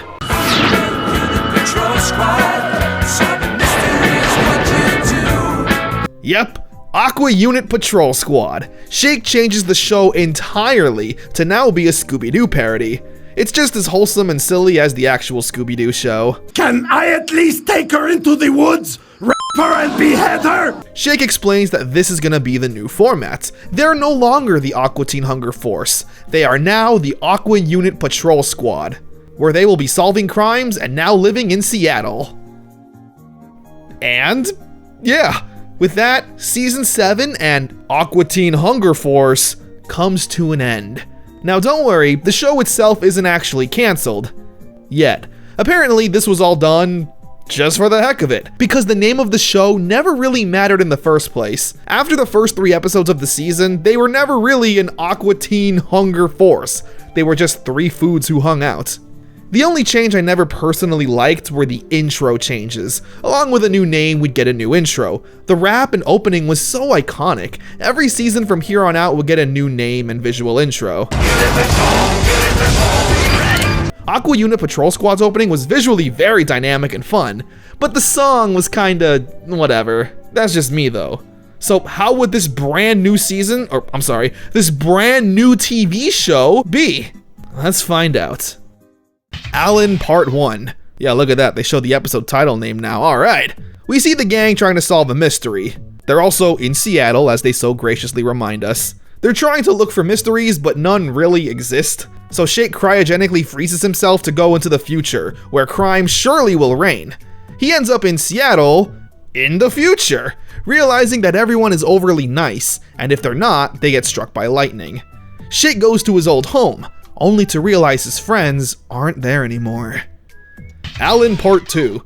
Shake discovers that the Earth is now being controlled by an alien named Alan. He watches over Earth, and if anyone acts up, he destroys them. He was always a very good friend to me. Meatwad. And if you don't go get him, then I will. Blast the little one. It's a really nothing episode. Heck, it's a real nothing 2-parter as a whole. Which I guess proves the point the creators were trying to make. The episode ends with Shake just blasting Frylock and Meatwad because he can. Intervention. Carl gets arrested for drunk driving. Again. I was polite. I was like, yes, sir, no, sir, get off my ass, sir. Oh, that's wonderful, Carl. So he gets a breathalyzer installed in his car, where he gets Meatwad to blow in it for him so he can party. It's a fun Carl and Meatwad adventure. Probably cause I have 5 gin and tonics. I told you not to drink. I should not have bought you them drinks. These two are the funniest characters in my opinion, so when they interact, it's always hilarious. Frylock tries to have an intervention for Carl and have him turn to Jesus. Why do you think I go to church every Sunday, Carl? I don't know, so you will feel superior to me? It doesn't work. Who's Jesus, huh? Some joker just made out of clouds, living in the sky so he can boss me around, tell me I ain't allowed to touch myself that way, cause it don't please him. Freedom Cobra. Shake wants to get with chicks, but sees that all the cool tattooed guys are the ones who get them. So Shake gets a tattoo. The Freedom Cobra. Well, I think it says, I'm insecure. It turns out it's an evil sentient tattoo that forces Shake to eat people to satiate its hunger. Can I hang up the chainsaw for you? That's okay. I'll just hold it. The Creditor. Shake goes to therapy to talk about his friend, the Creditor. He's just the Predator. He's a bad influence on Shake, constantly making him kill people with him because he's the Predator. The episode ends with Shake getting his spine ripped out. I'm not sure what the message was. Vampirus. So apparently at night, in Seattle, vampire bats roam the city. Shake refuses to go inside and gets bit. However, it turns out that he's immune and could be the source for the cure. Yeah, it also says hot dong with an arrow pointing downwards. You get it? They create the vaccine and test it out on Carl. And it doesn't work. Let me in! Let me in! Let me in! Why try? Frylock creates the ultimate entertainment device that plays music, TV shows, makes calls, and text.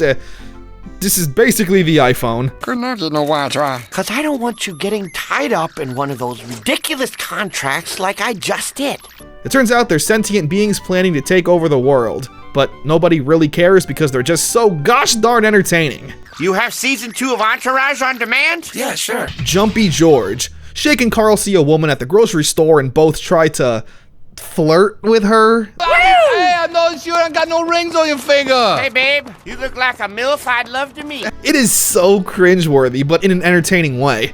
She weirdly enough agrees to go on a date with both of them, but her kids need a babysitter. So they force Meatwad to watch them. And they can watch TV, but only a half an hour and only cartoons. So that means no Cartoon Network. They go on their date and the cringe just gets turned up to 11. They are genuinely 2 of the worst people to exist, and I can't get enough of it. Carl, that is inappropriate. As is the diarrhea on the back of your shirt. I must apologize. It turns out her kids are actually alien bodyguards in disguise, and the woman herself is an alien cop. They do battle with the frickin' Moonanites, and the episode ends with the girl revealing that she's an alien. They're all like that. They're all like, now that dinner's paid for, I gotta go. My shell is broken open and now I gotta go to another galaxy. Lasagna. Carl is in anger management class after a woman of the night bit his tongue, and he punched her. It turns out another person is in anger management for the same reason. Lance the salesman. It brought my tongue back in 2 weeks or most of your money back. You seem like a cool guy. He's a parody of Vince Offer, the ShamWow guy on TV who apparently had this exact situation happen with a lady of the night. Carl and him become friends and Lance tries to fix Carl's life with all of his stupid products. No one breaks every bone in their body. You just gotta believe in yourself. This episode came out in 2011, and I'm pretty sure the ShamWow guy stuff happened years before this. I don't know, I'm not Googling ShamWow guy hooker. The Last Dance of Napkin Lad. The final episode of Season 8 is honestly a really fun one. It turns out that every character in this show has been an undercover agent and spy, with fake names and backstories, all working under different government agencies. I wasted right now. You probably set us up. Easy now, whoa, whoa. None of it makes any sense or is canon to anything, but it's still a really fun action set piece episode. Things just kind of happen. There's betrayals and plot twists, all for the sake of it. But why shoot me now? It doesn't make sense. Because you see too much, and you know too little. Again, it's totally nonsensical. There's no point for me to explain anything because it means nothing. I'll see you around. Yes, you will. Yes, you will. Aqua Unit Patrol Squad was a really fun time. I feel bad for not having much to really say. The show's format is set in its ways. If you like the show, then you'll enjoy pretty much every single episode. If you don't like it, then there isn't anything new or innovative that these newer episodes will help appeal to you. During this time though, there was a mini arc for Soul Quest Overdrive, that pilot with the fruit I mentioned a while back. Except now, they're pieces of sporting equipment. These episodes would start out with some Aqua Teen shenanigans, but then transition into an episode of Soul Quest Overdrive. Mr. and Mrs. No, we're not married, and I'm unemployed. Also, I love drugs. It's not good. Flat out, it's just not funny or interesting. This also marks the end of Aqua Unit Patrol Squad. Rest in peace. Season 9 of the series would officially be titled Aqua Something You Know Whatever. During the show's announcement, Matt Malero stated that all the characters would be killed off, and by episode 3, there's going to be no more Aqua Teens, and deaths of characters would forever be permanent. Would this be the case? Well, I personally doubt it, since these two guys love to troll the viewers. The constant name changes of the show are a good indicator. But let's see what Aqua Something You Know Whatever has in store for us. Apart from that god-awful opening, Jesus Christ, this is hideous! Where has my beautiful intro gone? Big Bro. Frylock joins the Big Brother program. It turns out though, it's just because he wants to get with the kid's mom. This loud, overweight trailer park trash. Carl also wants to get some of that, so he acts as a co-Big Brother with Frylock. Do you know anything about soccer? Well, besides that it's gay, Yeah, besides it's gay.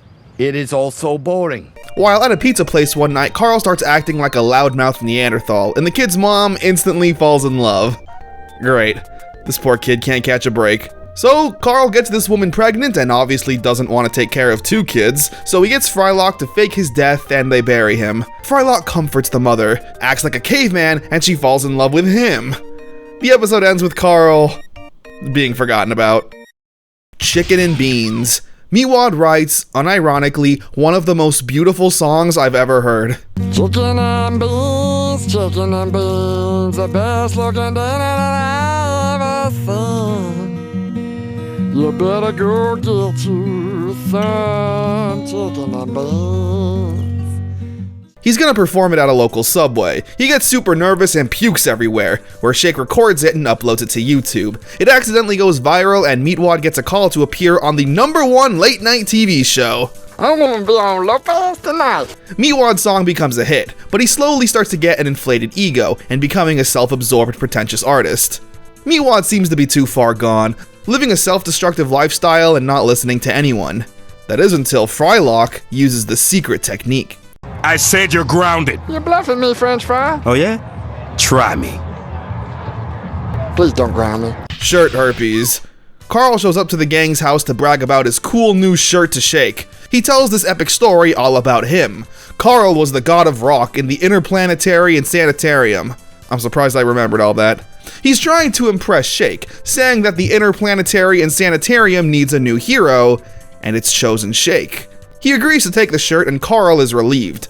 Shake falls asleep and enters the Interplanetary and Sanitarium, where it's filled with nothing but pain and misery and torture and demons. When he wakes up, he realizes he can't take the shirt off. Carl says that it's because it's cursed. He won't be able to take it off until someone willingly agrees to take it. He never gets it off because he still wants to be the hero of the Interplanetary and Sanitarium. And if I never have to say Interplanetary and Sanitarium ever again, it'll be too soon. Rocket Horse and Jet Chicken. Meatwad creates a comic book and reads it to Shake. It's about a superhero duo known as Rocket Horse and Jet Chicken. I really love how the episode is all done in this crude cartoon crayon art style. It's super charming. I just wish everything else was good. Yeah, for the most part, he's a fat, lazy piece of shit. Wow.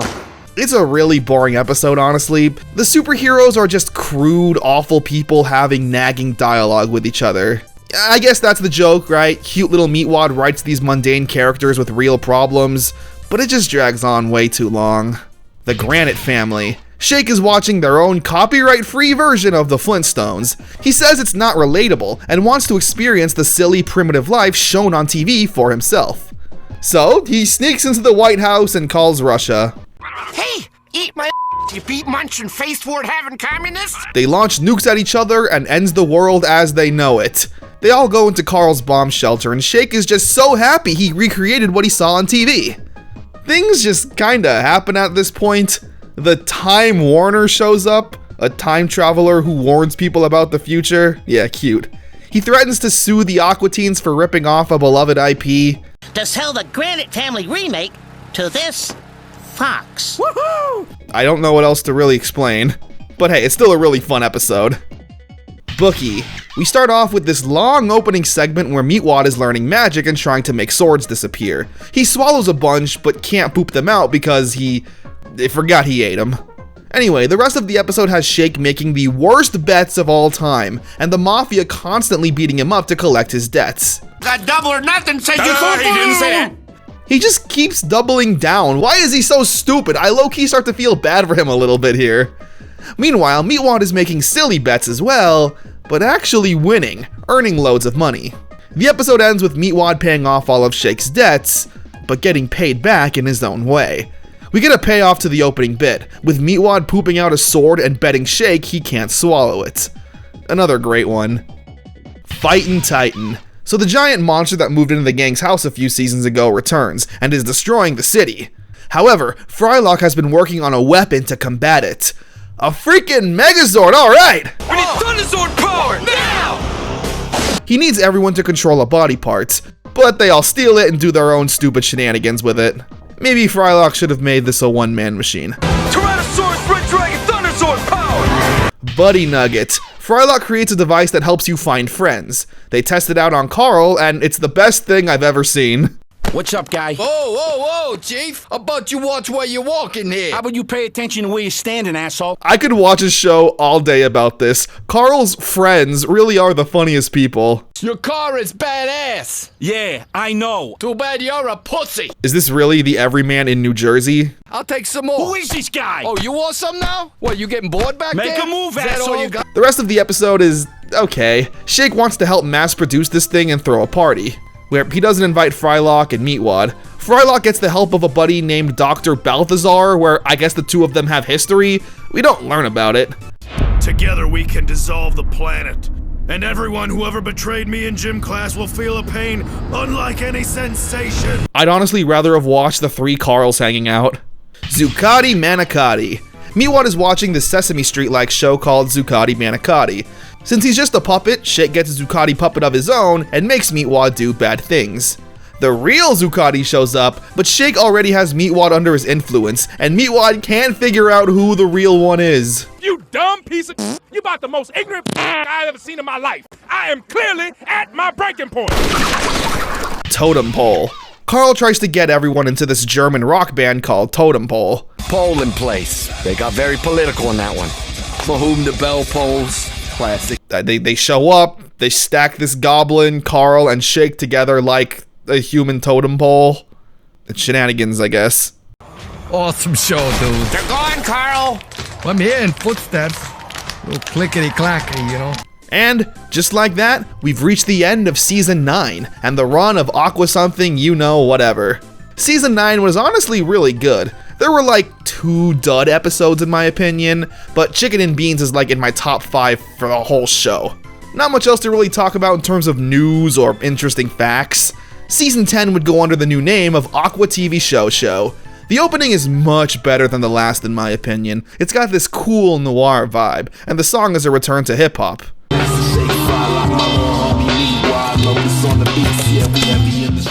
Muscles. Shake has high blood pressure. Awesome. I told you I was good, son. So he needs to get more active. Carl, however, offers a shortcut. These energy drinks that build muscle overnight. It works out great. He said stop running on his treadmill. Shake? The words you're looking for are thank and you. However, it's more than he bargained for, as his muscles develop into a creature with a mind of its own. Voiced by John DiMaggio. You listen too, drink cup, because I'm only gonna say this once. A great episode. They solve the problem by feeding Shake lard until his body returns to normal. The duties.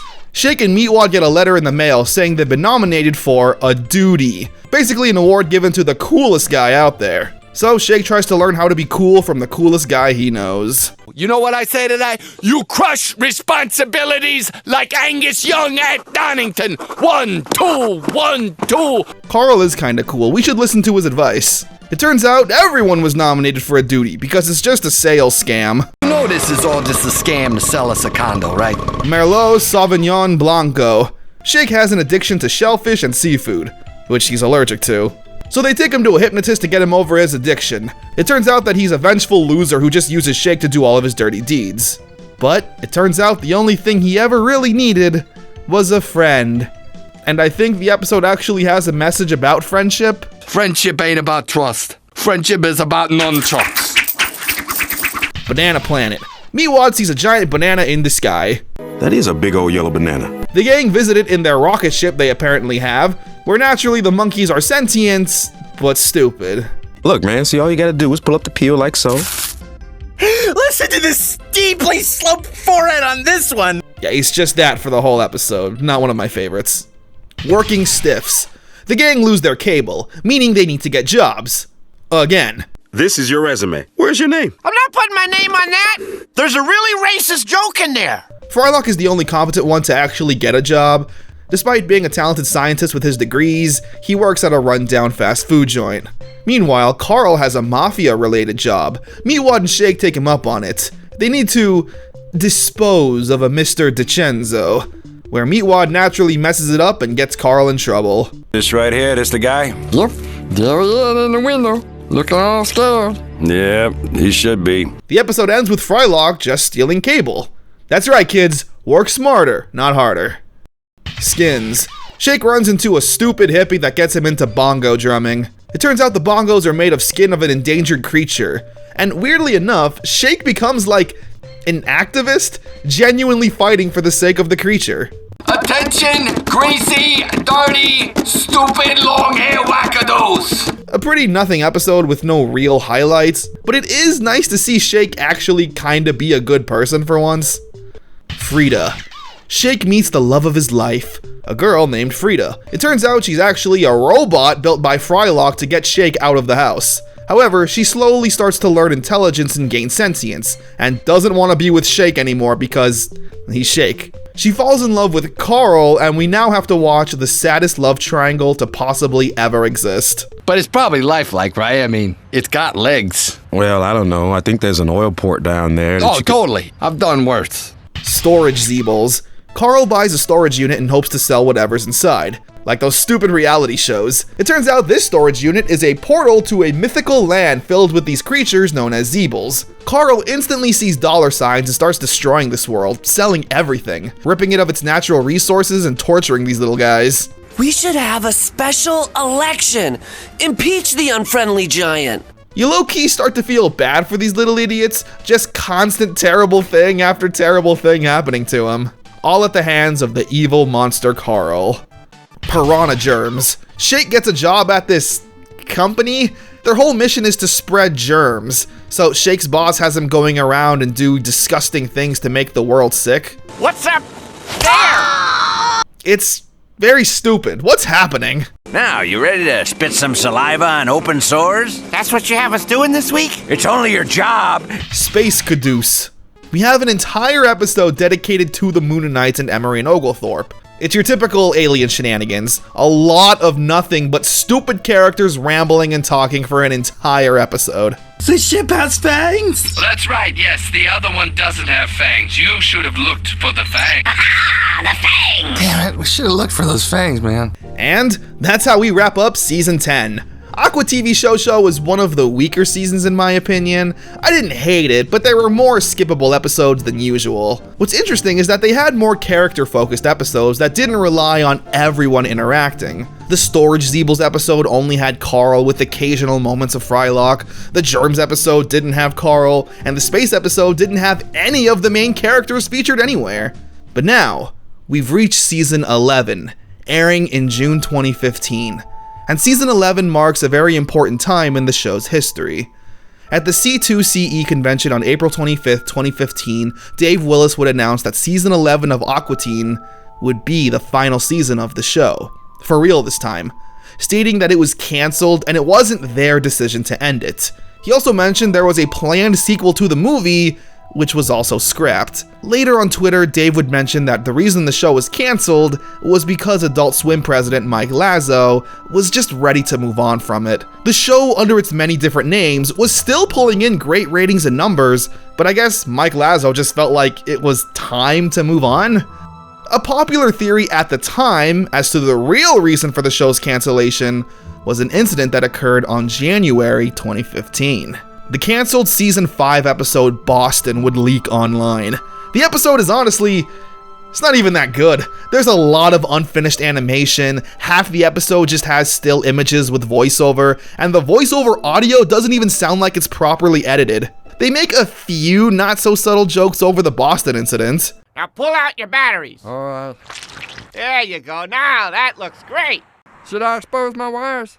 I wouldn't, but it's your call. No, you tell me. I don't know. Well, do what you feel most comfortable with. I don't know. It just feels right to let them all hang out.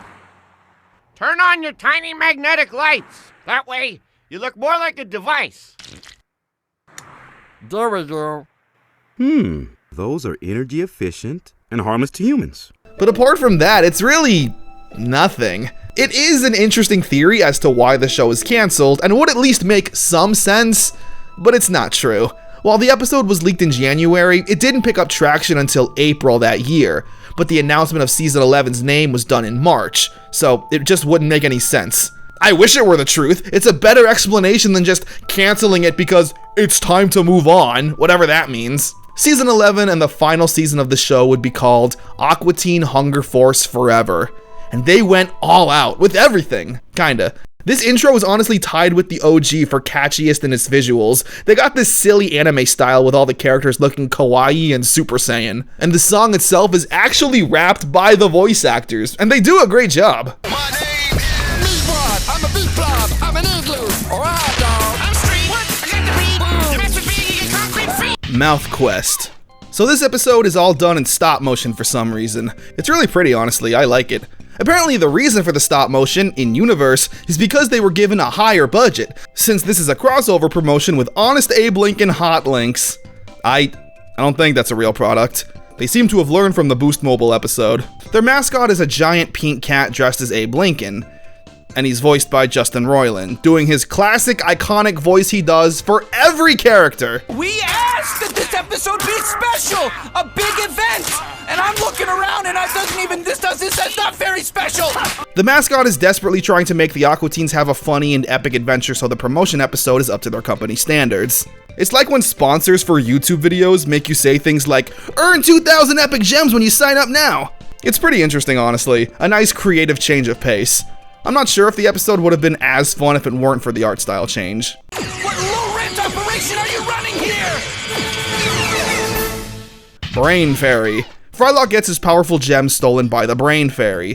He's a fairy that wants brains, if you couldn't guess. So Shake, Meatwad, and Carl need to work together to capture the Brain Fairy. They're very bad at it. That's too small. I can't be your brain. The hairy bus. Carl tricks Meatwad into stealing catalytic converters. When they go to steal one from a bus, it turns out the bus is alive and dying now, so they get Frylock's help to save it. You got some duct tape or wacky glue? You're a surgeon now, right? Well, not yet. That's about it. Sweet C. Frylock shrinks Carl down so he can deal with his bees not producing honey. However, Carl is able to speak with the bees and convince him to leave the hive. Well, she is the queen. She is the queen. There's only one queen I listen to, and they are the champions, my friend. Because of this, they now crown Carl as their new king, and he uses the power of the bees to do his bidding, no matter how stupid it is. This ain't the guy. Get him anyways. He ends up going on a power trip until the bees realize he's not actually a bee. Knapsack. Meatwad makes some new friends. Hola, senor. ¿Qué pasa? Toad pasta. Yes, they're all parodies of Dora the Explorer. They all end up being drug addicts that make adult movies, and they take Meatwad away so they can film an adult movie with him. You got a whole free month online here, and you're just gonna leave the house on day one? There's not much else I can really show here. They don't show anything visually, but all the dialogue and jokes are not YouTube friendly. You can't stop this! Internet porn is bigger than you! Rabbit, not Rabot. Shake's mind gets swapped into a rabbit, while the rabbit's mind is now in Shake. They try to swap it back, and it turns out that there's a magic water fountain in the mall that swaps minds. I don't know why y'all complain. These pellets are delicious. It's honestly not that good. Hell, this whole season 11 has been pretty mid so far. Is this really what they're gonna end on? Hopefully things pick up soon. Hospice. Carl's mom has lung cancer. Jesus. Him and his mother have a weird relationship. He seems to care for her, but at the same time, it doesn't. We'll get her some fresh air. She'll love it. Dude, she had her shot at fresh air, but she had to choose the pipe, didn't you, Ma? Oh, man. He spends most of the time using her credit cards, since she'll be dead soon and he won't have to be financially responsible for it. Frylock, though, tries to heal her, using this magical Native American artifact along with exercise and stuff. She becomes healthy again and Carl is pretty upset, wanting her dead since now he has to pay for all the things he used on his mom's credit card. Love you, Ma. I love you, Ma. I love you, Ma. I love you, Ma. I love you. The last one, forever and ever. It's another 20-minute special, only the second one in the show's history, giving it some weight and gravitas as the show's finale. That's right, play the emotional music. We start off with Shake and Frylock playing a video game. The goal is to open up this giant clam, but Shake is messing around, shooting Frylock and losing the game. Frylock, however, doesn't seem to find it funny, and weirdly enough, wants Shake to keep playing with him. Meatwad wants to give it a go, but Frylock says no. We then cut to a restaurant, where Frylock drops some news on Shake. Shake, man, I'm dying. It's alright. Don't cry or nothing. It's just one of those things. Oh, God. Have you told Meatwad? Nah, you know he couldn't handle it, man. Frylock's gem has a lifespan of 15 years, which is how long the show's been airing. The video game that Frylock made isn't a game, but a simulation. Frylock's been having dreams of finding another gem inside a clam on a faraway planet, and he needs Shake's help to save him. We cut to Meatwad, who's absolutely dominating the game with ease. He opens up the clam and finds the gem. Hurry! Back to Earth! To save Frylock's life! To save Frylock's what now? Meatwad now knows the truth and is sad. He says he beat the game and everyone is surprised, especially Shake, who's jealous. Frylock says there's no time to waste. They get to their ship to start their mission, but naturally start arguing. Shake and Frylock get into a fight, and during the skirmish, it's revealed that Shake also has a jewel, meaning his life force is also coming to an end as well. Meatwad said he had a gem, but through the power of imagination and friendship, he can stay alive without it. Frylock is too weak. He isn't going to make the journey. It's now up to Meatwad and Shake to go to this clam planet and find the jewel. During their expedition, they get attacked by clams, and for the first time ever, Shake does something noble. I'm sorry I yelled at you all those hundreds of thousands of times, spanning almost 2 decades. He sacrifices himself to distract the clams, but since he's allergic to shellfish, they manage to kill him. Meatwad is now on his own. He actually manages to pry open the clam and find the jewel. He returns home, but when it's time to deliver the jewel, he realizes he forgot it when he was emptying his pockets to find the ship's keys. And Frylock dies as well. We cut to some time in the future. Meatwad is on a date with a girl who he ends up marrying. We get a montage of Meatwad's new life. He's now a family man, a husband, and a father of 2. Honey, does $127 sound right to you? For water? During a family outing one night, they return back to the old house. It's now repainted, but you can still see the remains of the shake-shaped door. Meatwad tells his family of his many adventures, reminiscing on his past. He knocks on the door to maybe get a look inside, but no one's home. His kids want to see the igloo and hot dog transformation again. He of course does it, but his old age makes it difficult to pull off. The episode ends with Meatwad telling the kids to buckle up and lock the doors. This is kind of a bad neighborhood. Evil villains. Every way you turn. We get a nice ending song with a shot of the old house, showing us that all good things eventually come to an end. You can reminisce on the past and remember all the happy times, but sometimes you have to move on. It's a perfect episode in my opinion. Shake, Meatwad, and Frylock's characters all come full circle. Shake sacrificing himself for his friends, something he's never done, but now that there's serious stakes, his true character shows. Meatwad is cute and dumb, but his stupidity is what led to Frylock's death. Him simply forgetting the jewel is peak Meatwad. You can't blame him or get mad at him because that's what he's always been. Frylock's story is the most tragic. He's shown time and time again to be competent, useful without his friends holding him back. He left a couple times to do his own thing, but he always returns, and it's that reliance on his dumb, idiot friends that led to his death.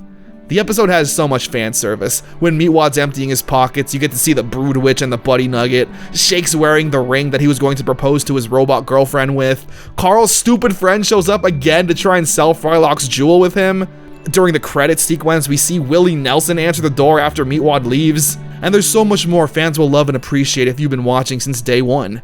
The episode brought in 1.59 million viewers, the highest of the season. It's a perfect episode, and a perfect send-off for the Aqua teens. What do you mean there's one more episode? The greatest story ever told. We see Shake and Meatwad watching the previous episode. Ah, look at me photobombing them clams. That was some weekend, huh? Yep, good time. Yep, that was last weekend. Shake gathers that since he's alive again, he must be immortal. Like that one guy. The guy in here, man. And the guy in here. The Bible. This is the Bible. You question the words of the mighty Jimmy? Shake preaches that he's now immortal, and Jesus, so he goes off to preach his word and power. Meanwhile, Frylock uses this immortal shampoo. Carl gets his hands on it and the two are now immortal. They meet up with Christopher Lambert, the star of The Highlander, and the two try to have fun being immortal.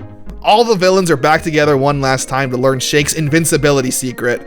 I don't know, the cops show up and blast everyone away, then Carl and Frylock end up in prison due to Christopher Lambert shenanigans. You roll credits. So that's it. That's how they ended this series. Yeah, I guess so. We still got a few seconds left. Let's do a joke. Let's do like a joke or something.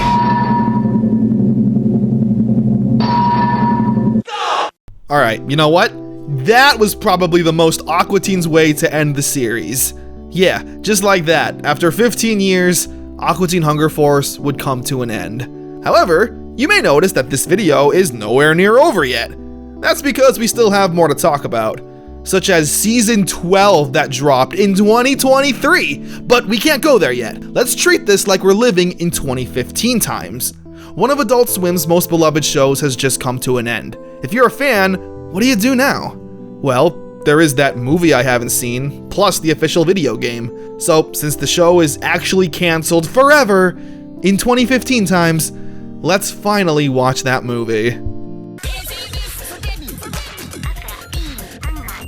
Alright, so I was gonna do a step-by-step breakdown of the movie, but I can't do that. Why? Because this movie is so perfectly Aqua Teen Hunger Force. And what do I mean by that? Is that it's respectfully dumb as hell. So there is kind of a plot involving an evil workout machine that turns into a robot that the gang gotta stop. We also start to learn about the Aqua Teen's origins. It's all fairly interesting stuff that a longtime fan would be invested in, but in this hour-and-a-half movie, you could probably compile every scene that furthers the plot and has a point, and the movie would then be 15 minutes.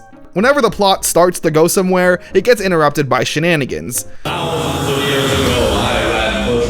Yeah, thousands of years ago I kicked your ass, and I'm gonna do it again right now. Now hey, in any other movie, I would probably say this is terrible and unwatchable. But if you're watching an Aqua Teen movie, I guess you should kind of expect that. The show has never been able to tell a consistent story or even make sense. We learned the Aqua Teens have ties with Dr. Weird. They even have a fight. And since the movie doesn't really care, why should I, right? It turns out the Aqua Teens' dad is a watermelon and their mom is a giant bean burrito. What else is interesting? The opening sequence for the movie has probably one of the best renditions of the Aqua Teen theme song.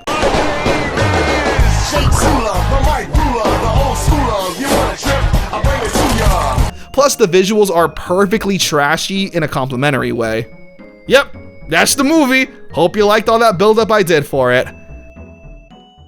Then, in 2007, the PlayStation 2 would receive Aqua Teen Hunger Force Zombie Ninja Pro-Am. It's the one and only official video game. I remember seeing this at a Blockbuster years ago, but never picking it up because I thought it was just going to be a boring, sanitized TV show tie-in golf game. We'll go over the story since, well, what do you think we're dealing with here? Shakespeare?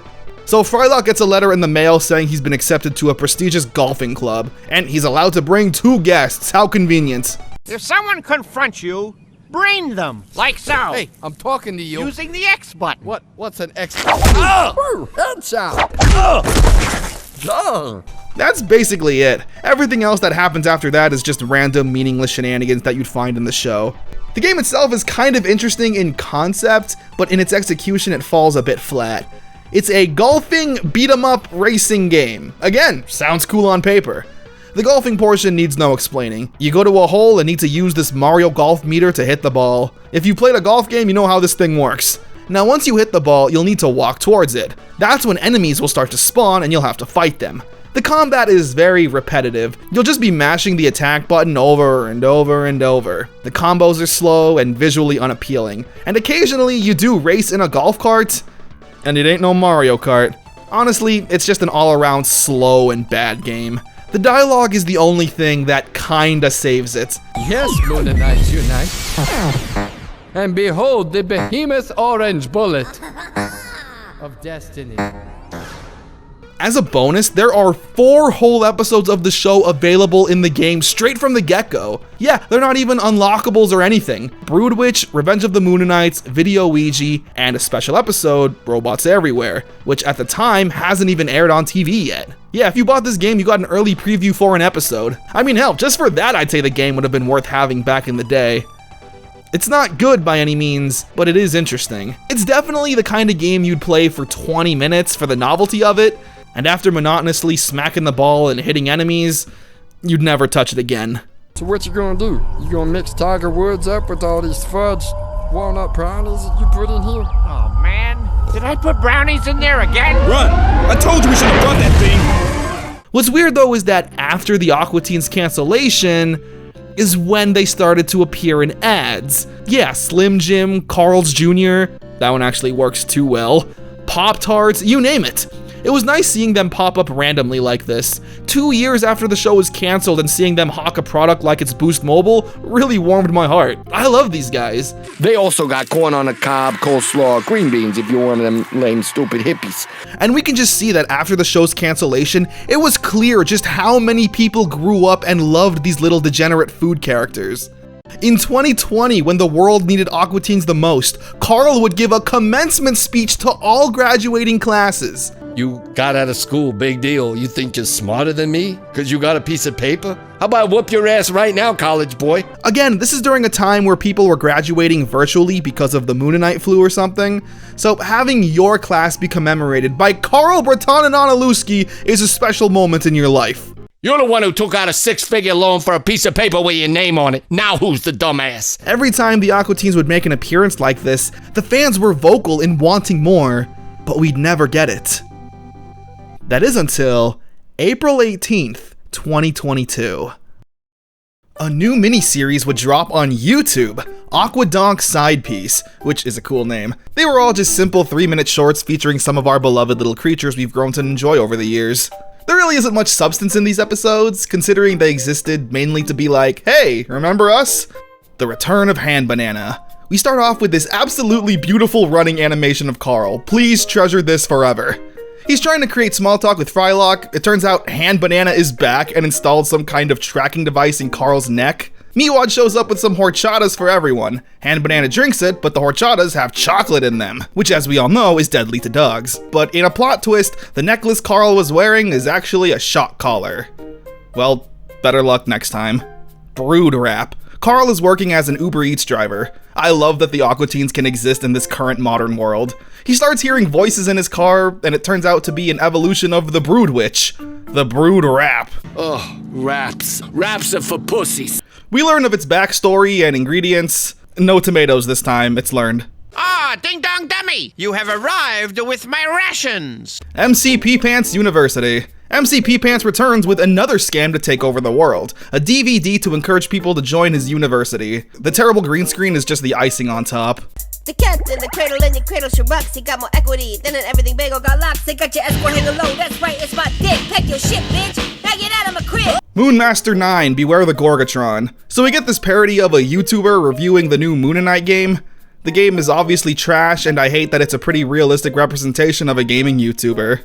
And now the screen is completely yellow and my TV is bricked, so no, I would not recommend Moonmaster 9, Beware the Gorgatron. Frat Aliens, Hell Week. It's a short with the Frat Aliens. These are my least favorite side characters. Next, Breaky B. Carl and Shake get jobs as mall cops.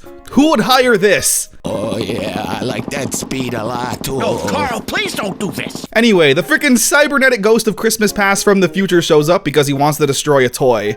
There's a story involved, I think. I didn't pay attention to him. Run it through, Milk Dud. I asked nicely, now I'm telling you. Don't fucking call me that. I swear to God, I'll drown you in that fountain over there. Markula the Slumlord. Emery and Oglethorpe are looking for a home to rent on Earth to turn into their evil base. Their landlord is Markula, who has just the worst homes to ever exist. Why can't you see that it's perfect? It's not perfect, and also I am very racist against you, and you. Merlot's revenge on unbelievable Ron. This follows Merlot Sauvignon Blanco getting revenge on Ron. Again, I don't care about these side characters.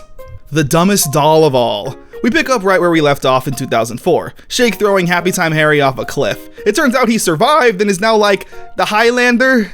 I think I actually became a Highlander. Yes! Didn't I tell you, Frylock? I knew I was the smart one here. They end up fully killing him by throwing him on the floor. Why does your floor make stuff blow up? I'm with you on that. I've never understood that. See, look here. No, me, why not the remote? Damn it! And the final episode of Aqua Side Piece is Hand Banana's demise.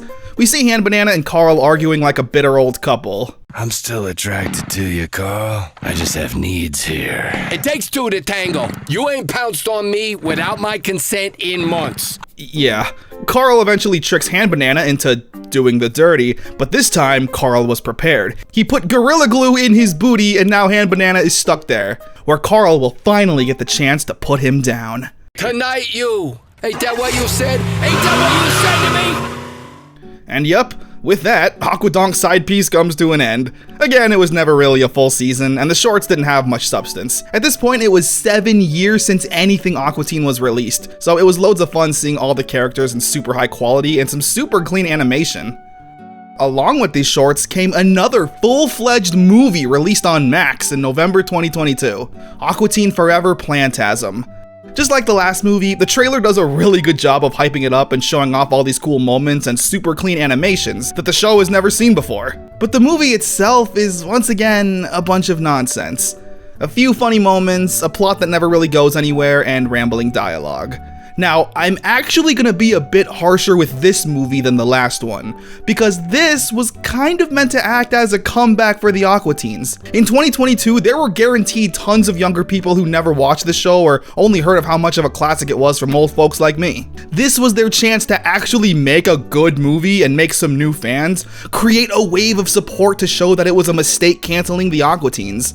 Unfortunately though, they kinda instead chose to cater to the old fans, which believe me, there are a lot of, but a new fan coming in would not be entertained by this movie. The first movie came out during the height of the Aqua Teen's popularity, so seeing a stupid movie like that was honestly genius. I feel like anyone who wasn't a fan and checked out Plantasm just for the heck of it, I guarantee they turned it off 15 minutes in. But maybe season 12 could save it. Oh, this should be good. Someone make popcorn. Yep, at the time of recording this, Season 12 is the final season of Aqua Teen Hunger Force, released 1 year later in November 2023. Apparently, the only reason this season even got made was because someone from Warner Bros. Approached the team because they had some leftover money. Yeah, Warner Brothers realized they had a few extra bucks left over from whatever and decided, we own the Aqua Teens, right? Make some episodes. Since they're only working with leftover money, the season is very short, only having 5 episodes. Did they make the most of what they got? Well, if the new intro is something to go by, then absolutely.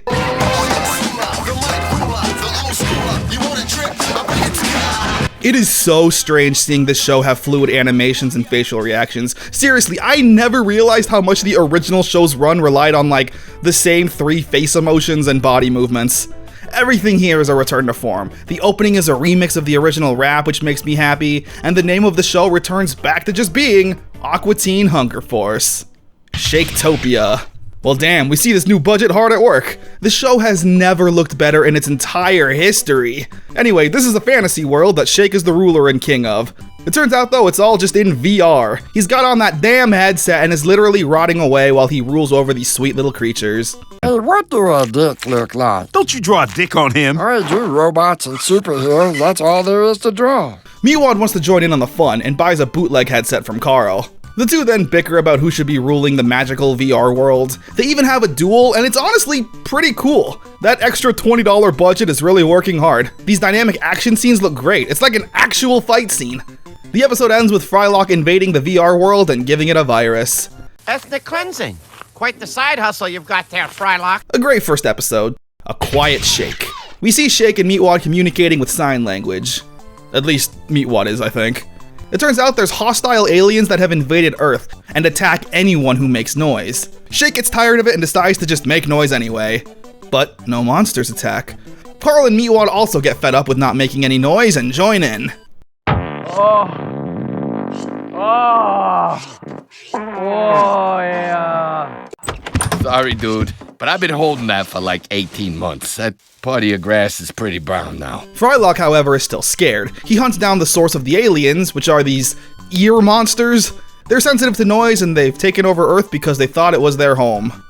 Their home being planet Earth.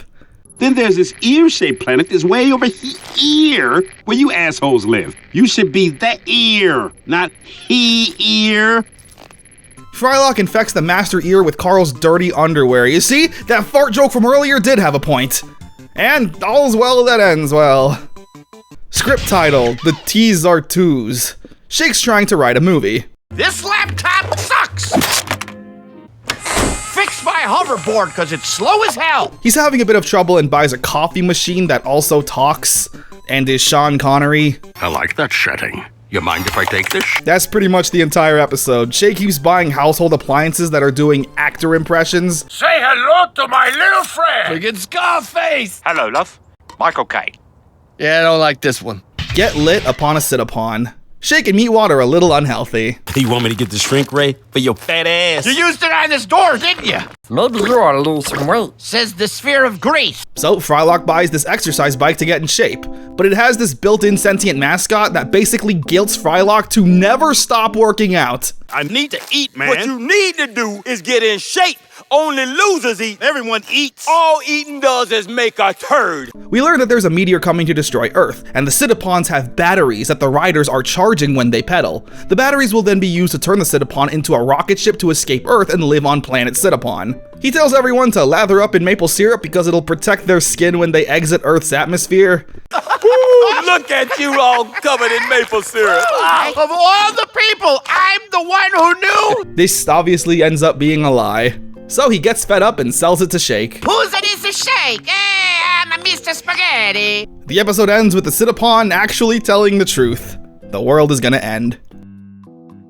Anubis. Carl and Chick get roped into a pyramid scheme seminar. Again. This Anubis creature looks into their eyes and shows them their most deepest desires and dreams, saying it can all be theirs if they bring 10 more friends to the seminar. The rest of the episode just has the two trying to convince Meatwad and Frylock to join. It's alright, I guess. The episode ends with this being a literal pyramid scheme, bringing friends to the seminar to become slaves. You get it? Anubis, Egypt, pyramids. Oh, how was the pyramid scheme? It's not a pyramid. It's a nose cone for a spaceship. to Planet Happiness. I heard him. Well, then say that. And just like that, the true final season of Aqua Teen Hunger Force comes to an end. While it's always nice seeing the Aqua Teen, especially after years of its cancellation, the show's biggest strength has now kind of become its weakness. I praise the show for always sticking to its roots, 3 food items, hanging out, and getting into small misadventures. But just like the movie, this was kind of your chance to really knock it out of the park and remind the world who really is #1 in the hood, G. The VR episode was great, a fun mix of fantasy and dumb conversations, and the art style change also helped a ton. I even liked the Quiet Place episode. However, the one where the appliances are doing actor impressions felt a bit dated, and the pyramid scheme episode was, well, the gang already fell for a pyramid scheme before, so it feels like we're retreading water. The sit-upon, though, was also fun, probably the best season in terms of sticking to the show's roots. During an interview while promoting Season 12, Dave Willis and Matt Malero encouraged fans to watch the episodes both on TV and then on Max to increase the viewership numbers and hopefully get picked up for another season. So far, that hasn't happened. It's clear the two love working on this show. It's their passion project they put all their blood, sweat, and tears into. I guess if I had any advice as a fan who spent the past month or so just binging this show for the video, I'd say there needs to be a bit of an evolution. In 2002, cartoon characters having menial, crude conversations was fairly revolutionary, but in 2024, there needs to be a bit more. And again, Season 12 had more enjoyable episodes than not.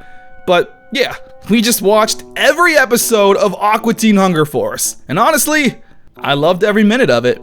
The episodes only being 12 minutes long meant that if I watched a stinker, it just kinda flew on by and we were on to the next. And it's hard to think of any other TV show that ran for 13 consecutive years that didn't have a massive drop-off in quality. Sure, some people will argue that the show was never even that good.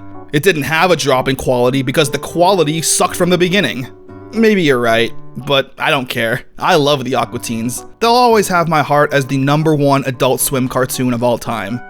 I hope I was able to show off why I love this show so much, and hopefully I made a fan out of you.